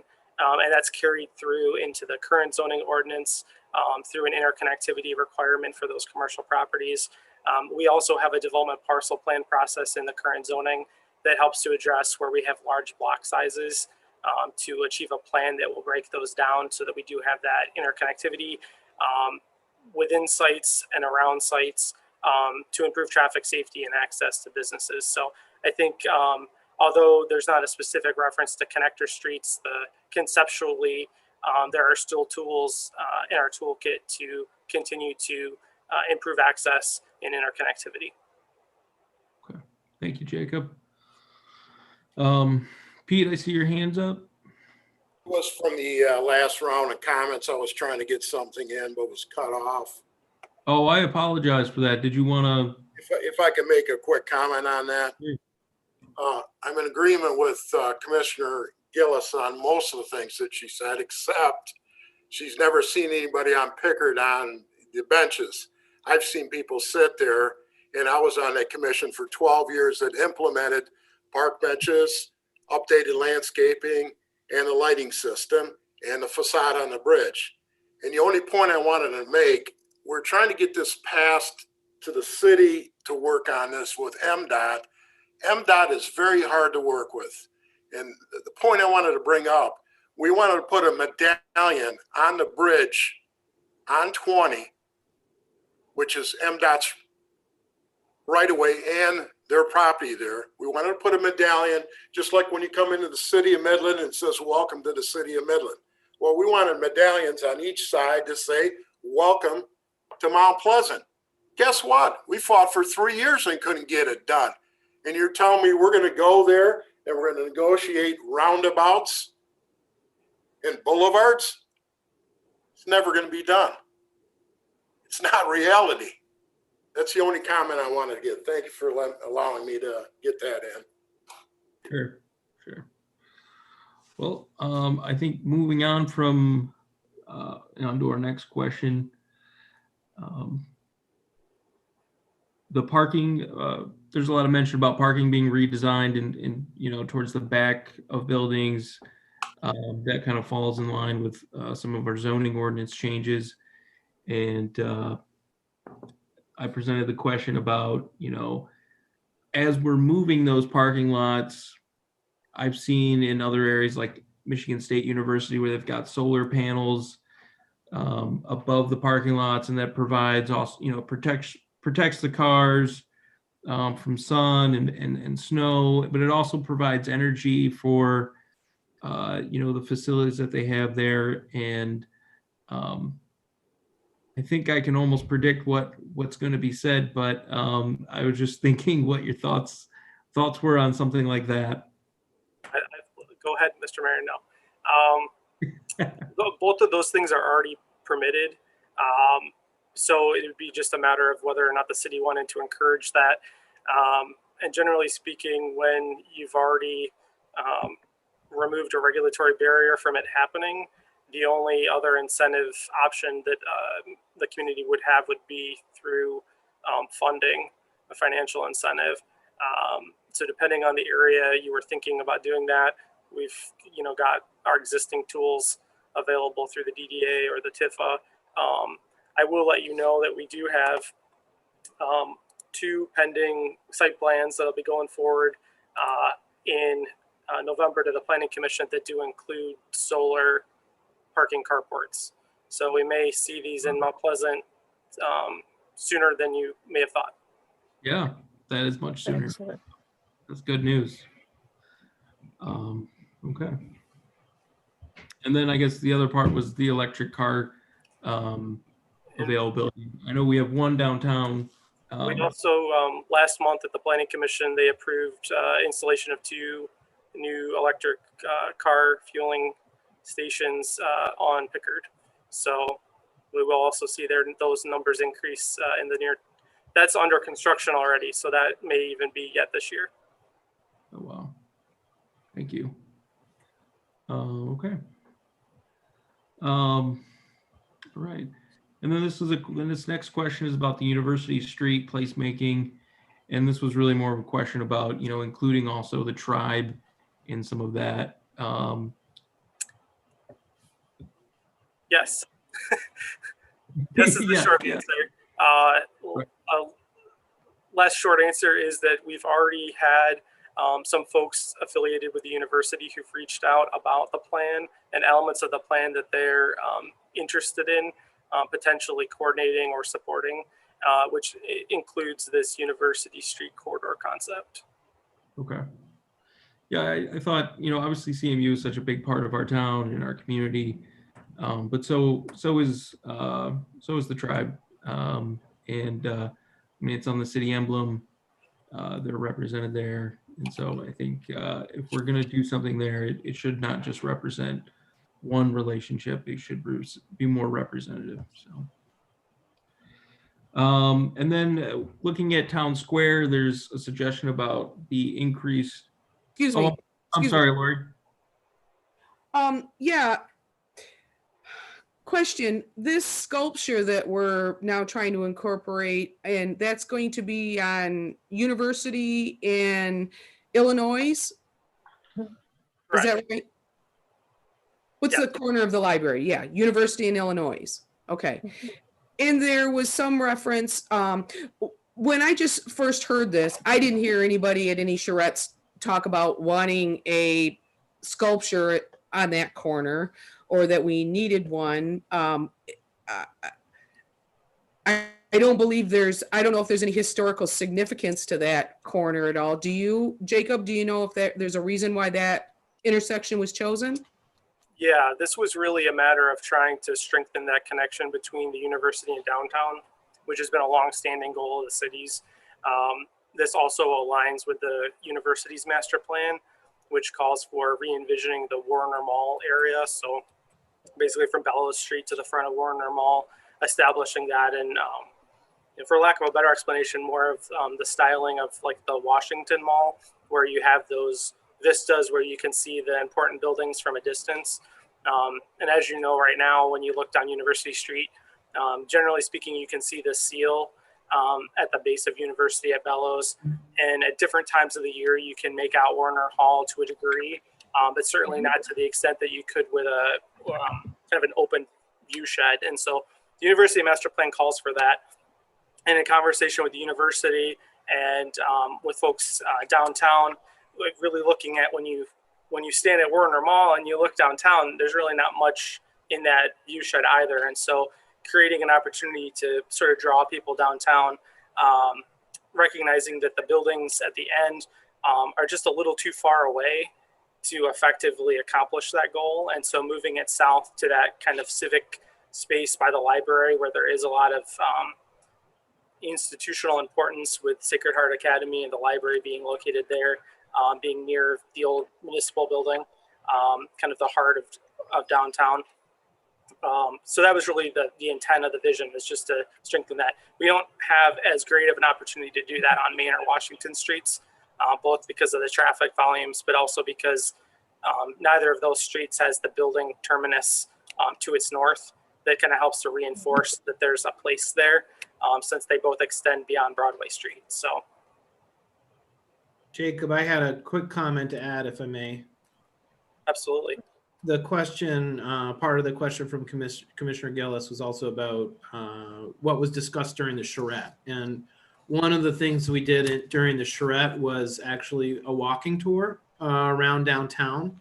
And one of the things that we looked at and was discussed on the tour was just that the streetscape in downtown, the trees in the downtown, it really is, it's beautiful and it's really well done, right? So the idea of, do we need to redo a streetscape? Or when we look north on University, particularly at that terminus, we don't necessarily need that viewscape to terminate right in downtown. And that's when the Illinois Street kind of arose on that walking tour as being an opportunity to fully create that connection. And then there's also, for public space component, then a connection to the town center area, which is really where you want the public gathering to be. So the idea was, could we do something south of downtown that would enhance that connection to the university, but then kind of also be a stopping point,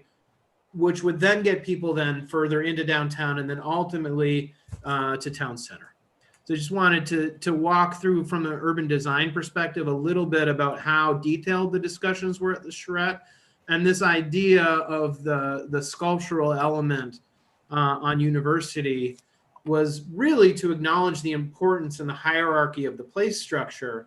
Really, this is an entrance to downtown, which is the destination, and then enhancing the public space and public gathering point at town center is really where we want the terminus to be. It's all the way through downtown and then in this public space. Thank you for that explanation.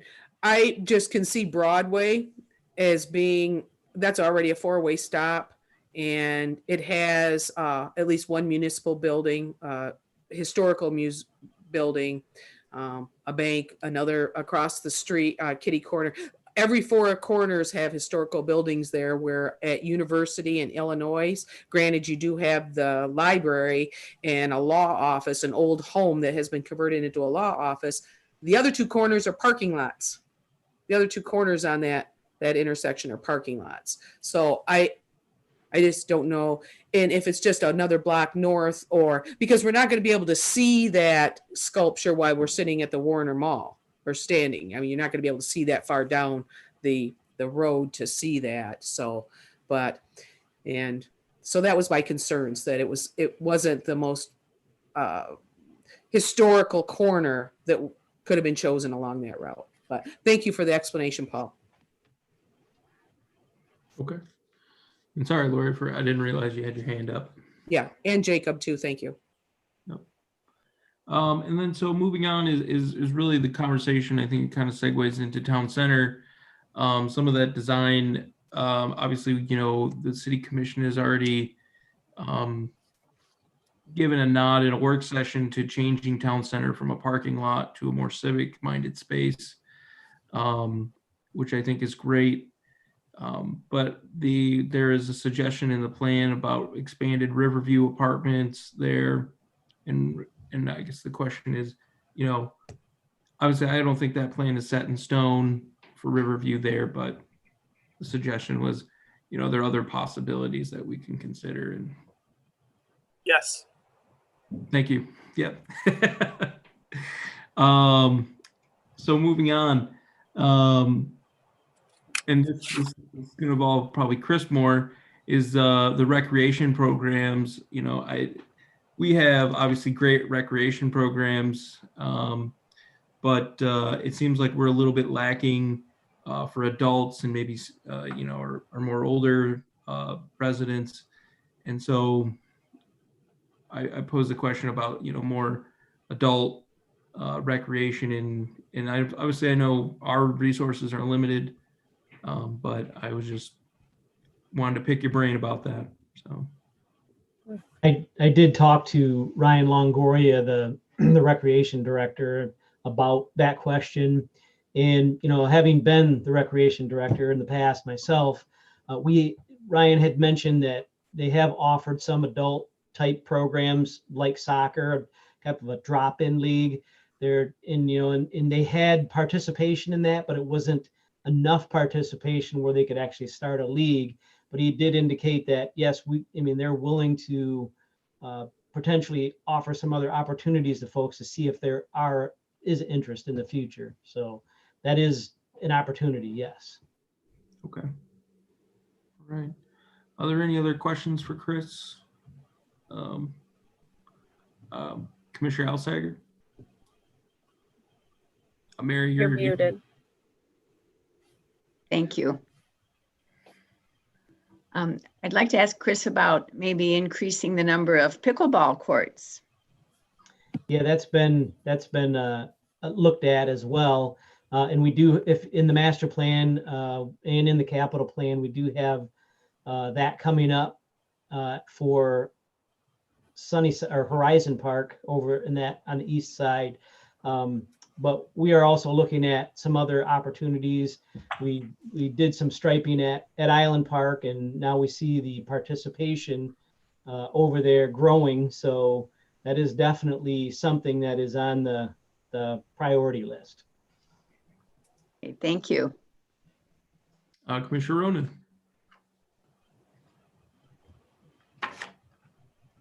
Yeah, Chris, do they still have tennis league? They used to have a summer tennis program. Is that still, again, I haven't done this in a long time, but is that still a thing for adults? Or? Yeah, not as much for adults because pickleball is growing more and more. And, you know, we're finding that a lot of adults are doing pickup games and they don't necessarily like to be scheduled with our time frame, but they still do the youth tennis. And, you know, in some adult age groups that they're looking more at doing their own pickup times in the location and when they can get that put together. Thank you. Okay. Thanks, Chris. I think we can move on to our next question, which is about the land use map. And the question is about the Mount Pleasant Center. And there is around the area that's owned by the tribe, the land use map has mixed use low as the land use. And the suggestion is that civic or park / public space should surround that area. And I was just looking for some feedback on that suggestion. Sure. Well, I would just let you know that a significant part of the development of that future land use map section ties back to the 2016 community engagement sessions that we had with the public, which for those of you who weren't able to participate, were very well attended, and we had great feedback, and that included participation from the tribe. Those certainly were just one step in the process of coming up with a vision for the property, but the future land use for that area is consistent with the feedback that we received then, and I went back this evening to verify that. So I would just offer that as a starting point. The other thing that I would let you know is that a future land use map is conceptual. It's not regulatory. So ultimately, at the time and point where the city commission desires to initiate a sale or a rezoning of this property, certainly these boundaries are suggested and they're conceptual. Even at the parcel level, a future land use map is not controlling. So if you follow the boundaries and you say, well, this parcel says mixed use low and this little parcel next to it says mixed use medium, that doesn't necessarily mean that the ultimate zoning decision, if one is made in the future, has to follow that exact boundary. But if there's strong support or concern about demonstrating through the future land use map that there is some sort of civic or park space in that area, that's certainly not problematic to adjust it. I just wanted to provide some background on why the map depicts it the way that it does. I appreciate that, Jacob. I do think the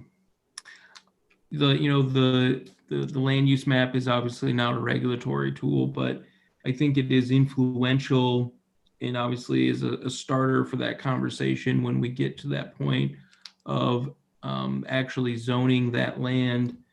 And my concern, I guess, with putting the mixed use low immediately around the tribe-owned land is that that's obviously a very sensitive historical site. And to have some sort of buffer that, we're not going to have, a business 100 yards away from the old boarding school there is something that I thought it seems more culturally appropriate. It seems sensitive to the issues that are presented there. And so to me, it is important that we do change that on the map. I think it's a sense of good faith that we're sensitive to the needs and the desires of that land. But that's my input. And Commissioner Gillis, I see your hand up. Yes, there are setbacks from property lines that I'm assuming the Planning Commission will apply, and it probably will be zoned a PRD or something where it's hopefully developed in large parcels. But we did extend the boundaries already around the boarding school, what was given to them from the state of Michigan. We squared it off, and the city gave them extra land around the boarding school to provide that buffer. So more land has already been allocated than what was originally the boarding school site to give a little bit more of that buffer. So that site has already been expanded to have that done from the initial grant from the state. So just wanted to let people know that.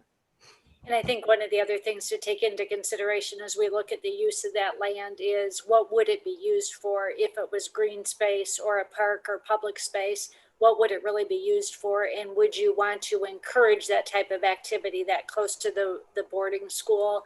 And how would you maintain it?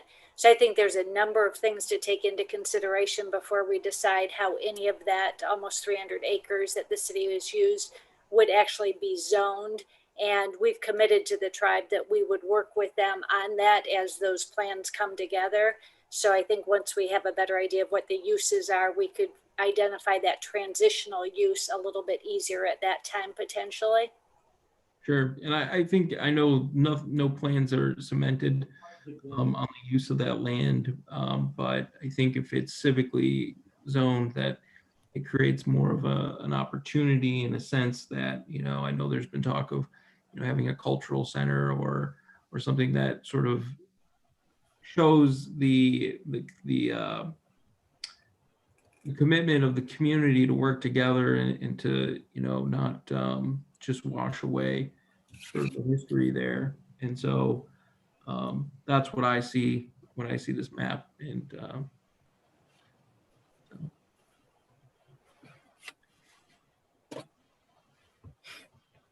And with that, I think, do we have any other questions or concerns, comments?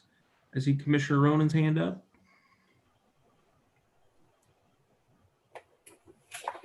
Yeah, I don't know if this is the time or not, but I just wanted to thank Jacob and Paul and everybody involved. I mean, this is a massive undertaking, absolutely a major undertaking at the stage, and nicely done. Thank you. We had certainly hoped pre-pandemic to have had this to you for adoption sooner. So we appreciate everyone sticking with us, including the community. Commissioner Gillis. Yes. I didn't realize it was going to take us an hour to get through 9 questions. Will, I didn't realize we were going to take all those questions or all the time for those questions of yours. So I was hoping, I thought we would be going book by book.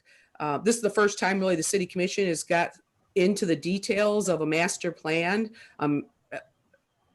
So I'm not sure if, because we've taken an hour to go through those 9 questions of yours, Will, if we want to continue, but I have some, I would like to, there's some things that I would like to discuss book by book, but I know we're going on an hour now.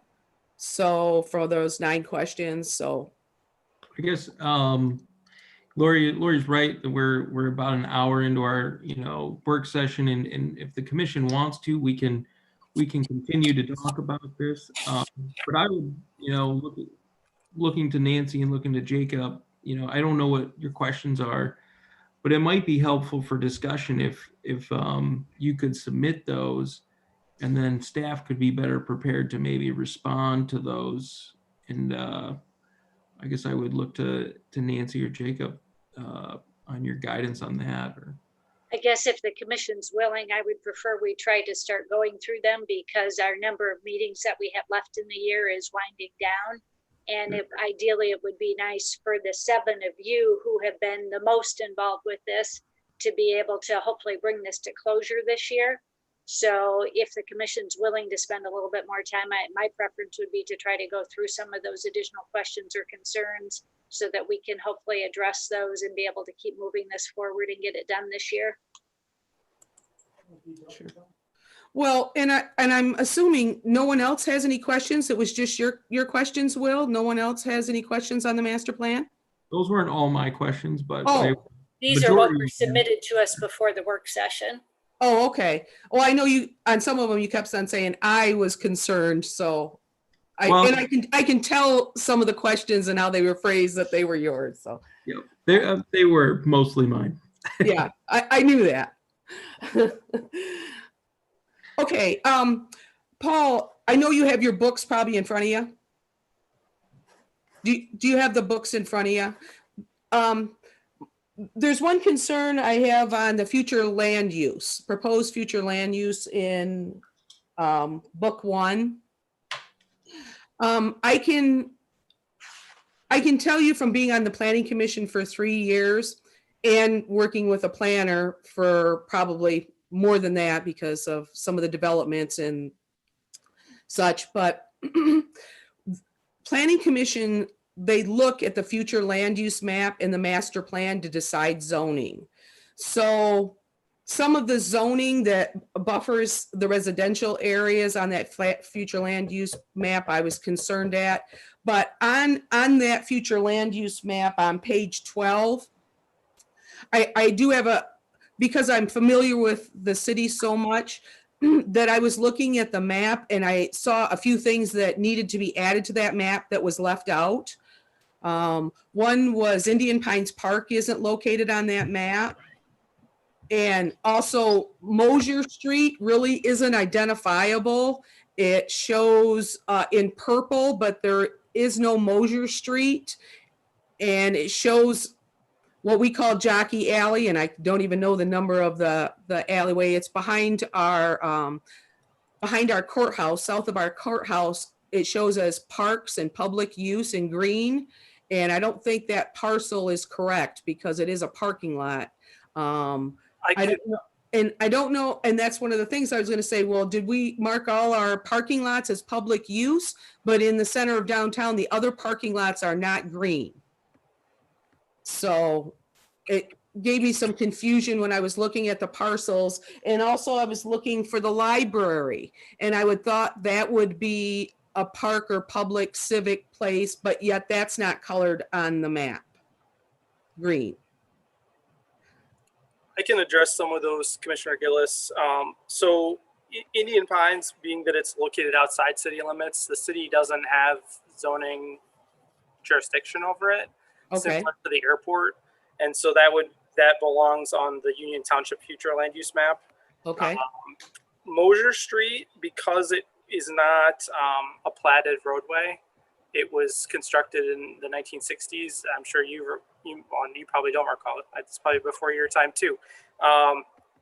So that's just never been platted right of way. It's a tax parcel owned by the city. So that's why it shows up on the map the way that it does. And similarly, or, in the inverse, Jockey Alley was a platted street when that was the southern boundary of the courthouse square. And so really Jockey Alley as we know it today is the parking lot with Mosier Street to the north. Mosier Street at that location did not exist until the 1960s. And so that would have all been from that northern, from that southern driving lane that's on the north side of that commercial block. North would have been part of the courthouse square originally. So that's why there's a right of way platted there. And then the rest of that is a private land parcel essentially. Okay, so the parking lot is in green under parks and public? Yes. Okay. Okay, because if somebody was looking at this and they were looking for an identifier that Mosier Street wasn't there, and that's when I was looking at, because I was concerned about some of the highlights around that. So I thought you guys had just missed it. And the library would not also be park or public? Well, again, it really comes down to the conceptual nature of it's a generalized future land use map. And so it's not meant to really be granular to an individual parcel. So when you have one small parcel amidst many that is a unique use, you generally on a future land use map aren't going to call that out separately. Okay. Okay, thank you. And then I'm just going to go down my list real quick, so I can get you guys out of here. Like I say, I didn't know the whole hour was going to be just those questions. And there's no way I could phrase these questions, some of these. Book 2 on page 18. Book 2 on page 18, where it is under the non-motorized network, has a map above it. It's the PDF has a different number. I'm going by the page numbers of the document. So in that map, do you know which one I'm talking about, Paul and Jacob? Yes. On page where it says non-motorized network. On that map, we have many misspellings. Calvary Cemetery is Calvay Cemetery. We have Chippewater's Park needs an extra P on the chip. And Soaring Eagle is spelled S-O-A-R-I-N-G, Soaring. And then the Speedway on the top of the north, I know that is the Speedway out by Dellfield, but anybody else looking at that might think that might be a Speedway like a gas station. I'm not sure because we're talking about different areas of interest. But another, some kind of better identifier, if they have a name, a formal name, like, whatever, might be helpful in that. So I'll jump to McKenna's defense on this one and just let you all know that the image that you're referencing, Commissioner Gillis, is an excerpt from the 2011 non-motorized plan. Okay. So it's not anything that was created for this document. It's just simply an excerpt of a graphic from that document from our current master plan. And I agree. It's been in there as a mistake this long. Correct. And I can empathize because those type of spelling errors drive me mad. So and how many eyes have been on this document? So I will admit to not proofing the exhibits from other documents. In the interest of time, but yeah. It is the rest of the document's been proofed many, many times. Okay. And just for context, the reason why this map is here is to both show validity of the 2011 plan's recommendations, but also to mention it needs to be updated. So I was not imagining it should be updated for spelling content, but let's add that one to the list. Oh, well, yeah, definitely. Yeah. No, I'm it just shows us to be more professional when everything's spelled correctly. And I did that in another life. So you're getting my skills for free at this point. And also in that same page, it's where we have the non-motorized network. It does say 5.5 miles of bike lanes proposed on primary roads. And one of the roads listed was West Pickard Street. And so I had thought, well, I thought that was already decided that we weren't going to put motorized, not, a bike lane. But Paul, after your description of maybe it would even be a trail alongside if we were ever to get the right of way. But that was another thing I was going to bring up, that the community had already decided that they didn't want anything along Pickard Street as far as bike lanes. Also, book 3.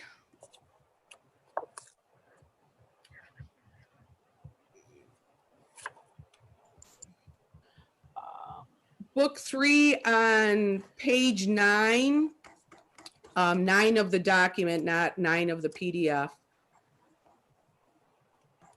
Some of those visuals kind of were a little bit hard to understand, where you were describing the 3 different, the figure ground, block analysis, frontal analysis, and infill. I think unless you're really into planning and master plan zoning, is a little difficult to understand. I don't know how to make that easier for not only us, but at the Planning Commission. But on page 9, where you're showing the Mission Street layout on Mission Street and how many things are already compliant with our zoning ordinance as it's written. And I know Mission Street. I've walked Mission Street as a water meter reader for 3 years. That was hard for me to get where we were going for me. And I don't know if the commission or you, Jacob or Paul, you might think that might be easier to read on that layout if they were vertical, because everybody can identify Mission Street, but you can't identify the cross streets. Those will tell us where we're at when we're looking at that.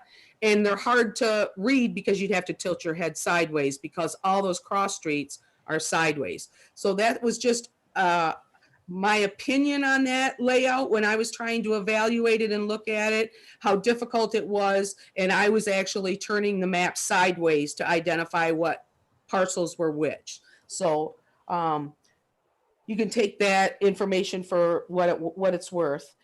And then on page 23 of also that document, that same book 3, moving down.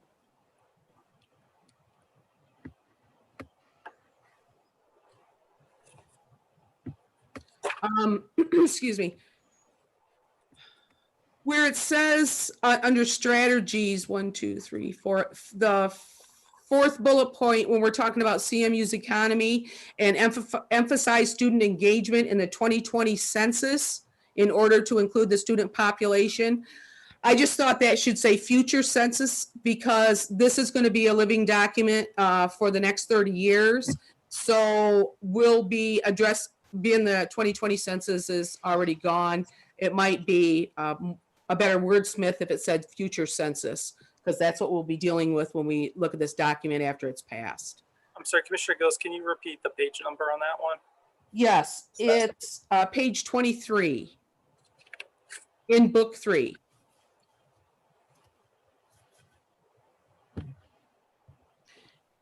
And then page 24 of that, we have a lot of reference to the CMURC and also MMDC. And I feel a little hesitant about writing all the strategies that we're going to be dealing with those 2 entities, with the thought that we're not sure how both of those entities stand, if we'll still be continuing to work with them in the future. I hope to have more evidence that our taxpayer money is being well spent. But I do also believe that we have an internal department called Economic Development with several layers and people to work on the same things that we are putting in our master plan that we are now outsourcing to other entities. So my concerns were how many times MMDC and also the CMURC was mentioned in that strategy area, mostly MMDC, to the fact that we have our own people that we're paying to do some of these that would be actually two people doing the same job, and we're getting paying two people to do the same job. So I'm concerned about some of those written into the master plan, where someone in the future can say, well, look, in the master plan, it says here that we want to work with these entities, where future city commissioners might decide that's not a good value of taxpayer money. So I do have reservations about those being inputted into that master plan by name. Commissioner Gillis, I would just ask you to consider that just because we say we're going to work with them doesn't necessarily mean we're going to fund them. Just like MDOT is referenced through there numerous times, but it doesn't necessarily mean we're going to fund them. So I think the partnership is still important, and continuing to work with them is still important, regardless of the funding scenario, which is really a separate issue. Okay, thank you, Nancy. And then on page 25, just want to bring attention to the city commission, very end of the page, where it says Mount Pleasant contains a high percentage of renter occupied housing units compared with other similar sized communities, which is 62%. 62% of renter occupied housing units. And in the first bullet point, it says rental rates in the Mount Pleasant market area are depressed compared with other communities, limiting the amount of investment developers can make in a project and still remain profitable. So I hear that we don't have affordable housing and nowhere for people to afford to live, yet in this document, it is clearly stating that Mount Pleasant, compared to other similarly sized communities, have depressed market rates. So that kind of just challenged me to think, that's exactly what I've been saying about the prices of rent going down because of the glutton of vacant housing. So, and the last thing, I think it's the last, let's hope so. Well, it's second to the last. Book 4, thank you for being so patient, fellow commissioners. Book 4, like I say, I didn't realize we were going to go this long. Page 13 on that document.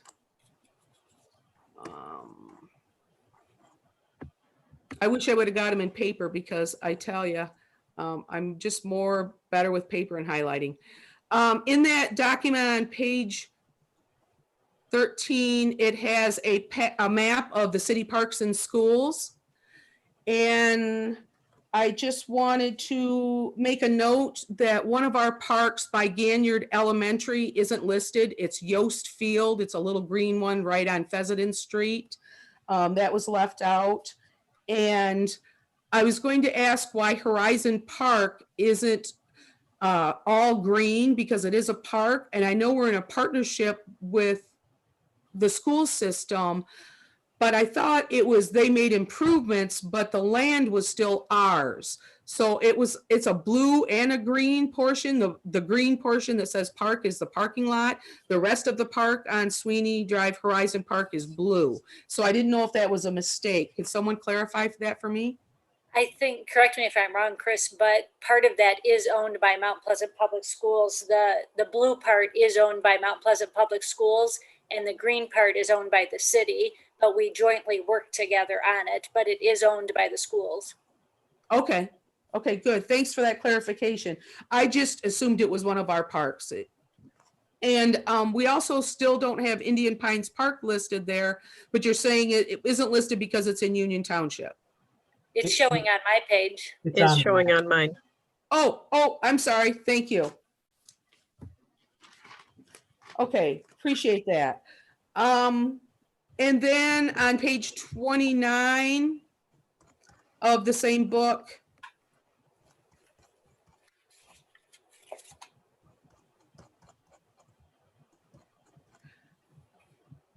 I thought,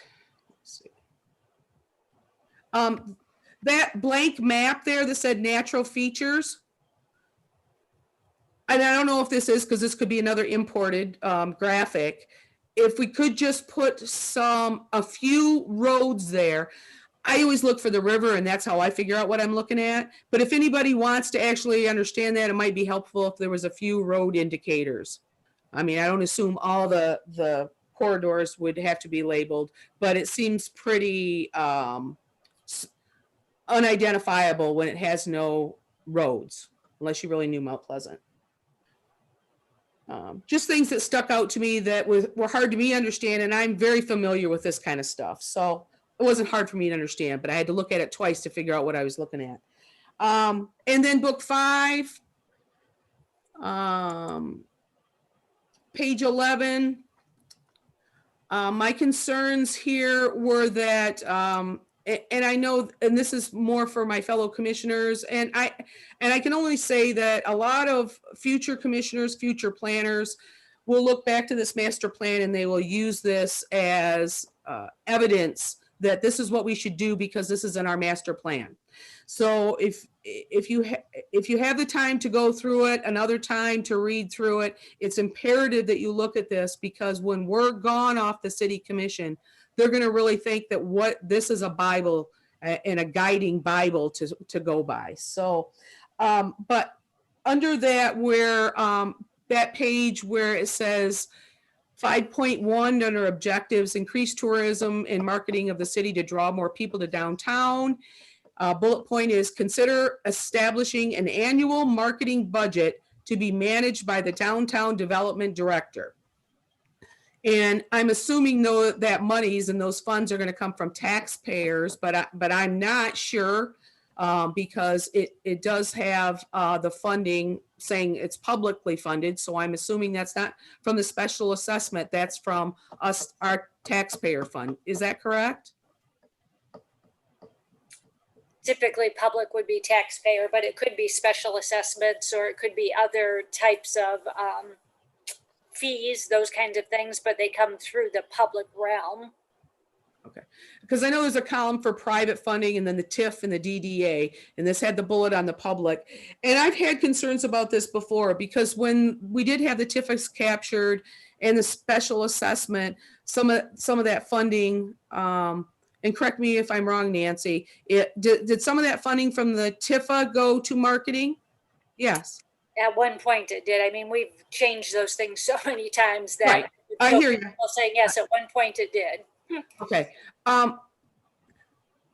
I think the downtown business owners are responsible for their own marketing. I think we can market the downtown when we have events. We can take care of their infrastructure. The city taxpayers are now going to be taking care of the repair of all their parking lots after those monies run out. Right now, there is some money left in the TIFA fund that is going to be used to repair some of those parking lots that are in desperate need, the ones that are high priority. Other ones that come within the future years, we will be taking care of their parking lots. Where people along Mission and their businesses, they take care of their own parking lots and take on their own expenses. I don't believe that taxpayer monies, if we got rid of the TIF, or there's no money coming in, and now it is our responsibility as taxpayers to take care of the parking lots, I think that it could be a small portion that we give for a marketing budget, but I really don't think that's in the taxpayers' purview to market the businesses downtown, just like it wouldn't be to market downtown business or down along Mission Street in those businesses. And when you're getting to marketing downtown, only some businesses get the advantage of that. Some businesses don't get any advantage of those marketing dollars because it's hard to market, like for instance, to Commissioner Tolis's business, oil business. So I really think that's a lot to be asking for the taxpayers to market the downtown. So I had concerns with that bullet point under the tourism, just because of the fact that the public would be expected to fund that. I don't know how anybody else feels about that, but so those were my concerns on the 5, or actually 6 books that were part of the master plan.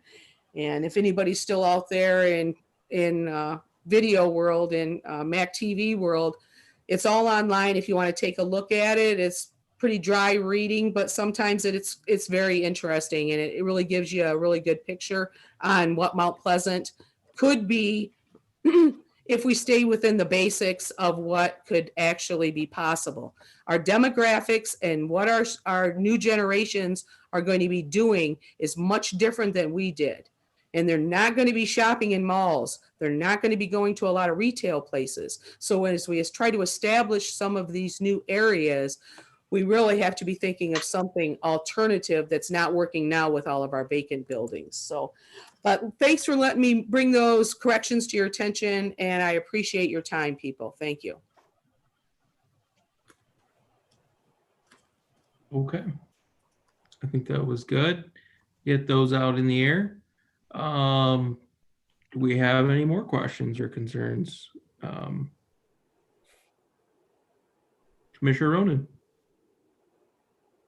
Yeah, I'd just like to encourage us. I mean, if there's editing things, those oftentimes are done best if you just sort of send those edits to the people who are writing the text, right? Instead of doing them in a formal meeting like this. I've edited journals before. It's just sort of a general convention of what people do when they're dealing with things like this. So I don't want to comment either way, but I mean, it's most professionals would do it that way. Thank you. Yeah, I did have questions too, George. It wasn't all editing, but I assumed it was going to be more people with questions, and we were looking over books one at a time. So, and also for your opinions, if you thought things should be added or changed, but thank you. I thought it was great. I'm just talking about in the future. I mean, that's okay. Just the way we edit them.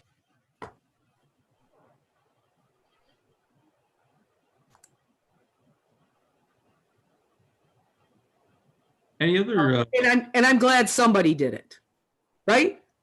Are you glad somebody did it? You can pay me later. Any I'm other just questions? joking, you guys. After 9 o'clock, okay. It's bedtime by 9 o'clock, right? Do we have any other questions, comments, concerns? I'm not seeing any hands up. So I think in conclusion tonight, I did want to comment the capital outlay and the prioritization of projects I thought was really well done. I didn't find any issues that I really had with that. And I thought if we're really looking at how this document is going to be utilized by the city commission, that's I think that almost the most important part. And so, Paul, thank you for being with us tonight. And Jacob and Chris as well. Thank you for your hard work. I know it's been a long time coming for this document, and I appreciate everything you guys have been doing. So with that, Nancy, do you have any concerns, things that we need to address? Nope, All right. Well, okay. Well, at 9:39, I think we are adjourned. So have a good night, everybody.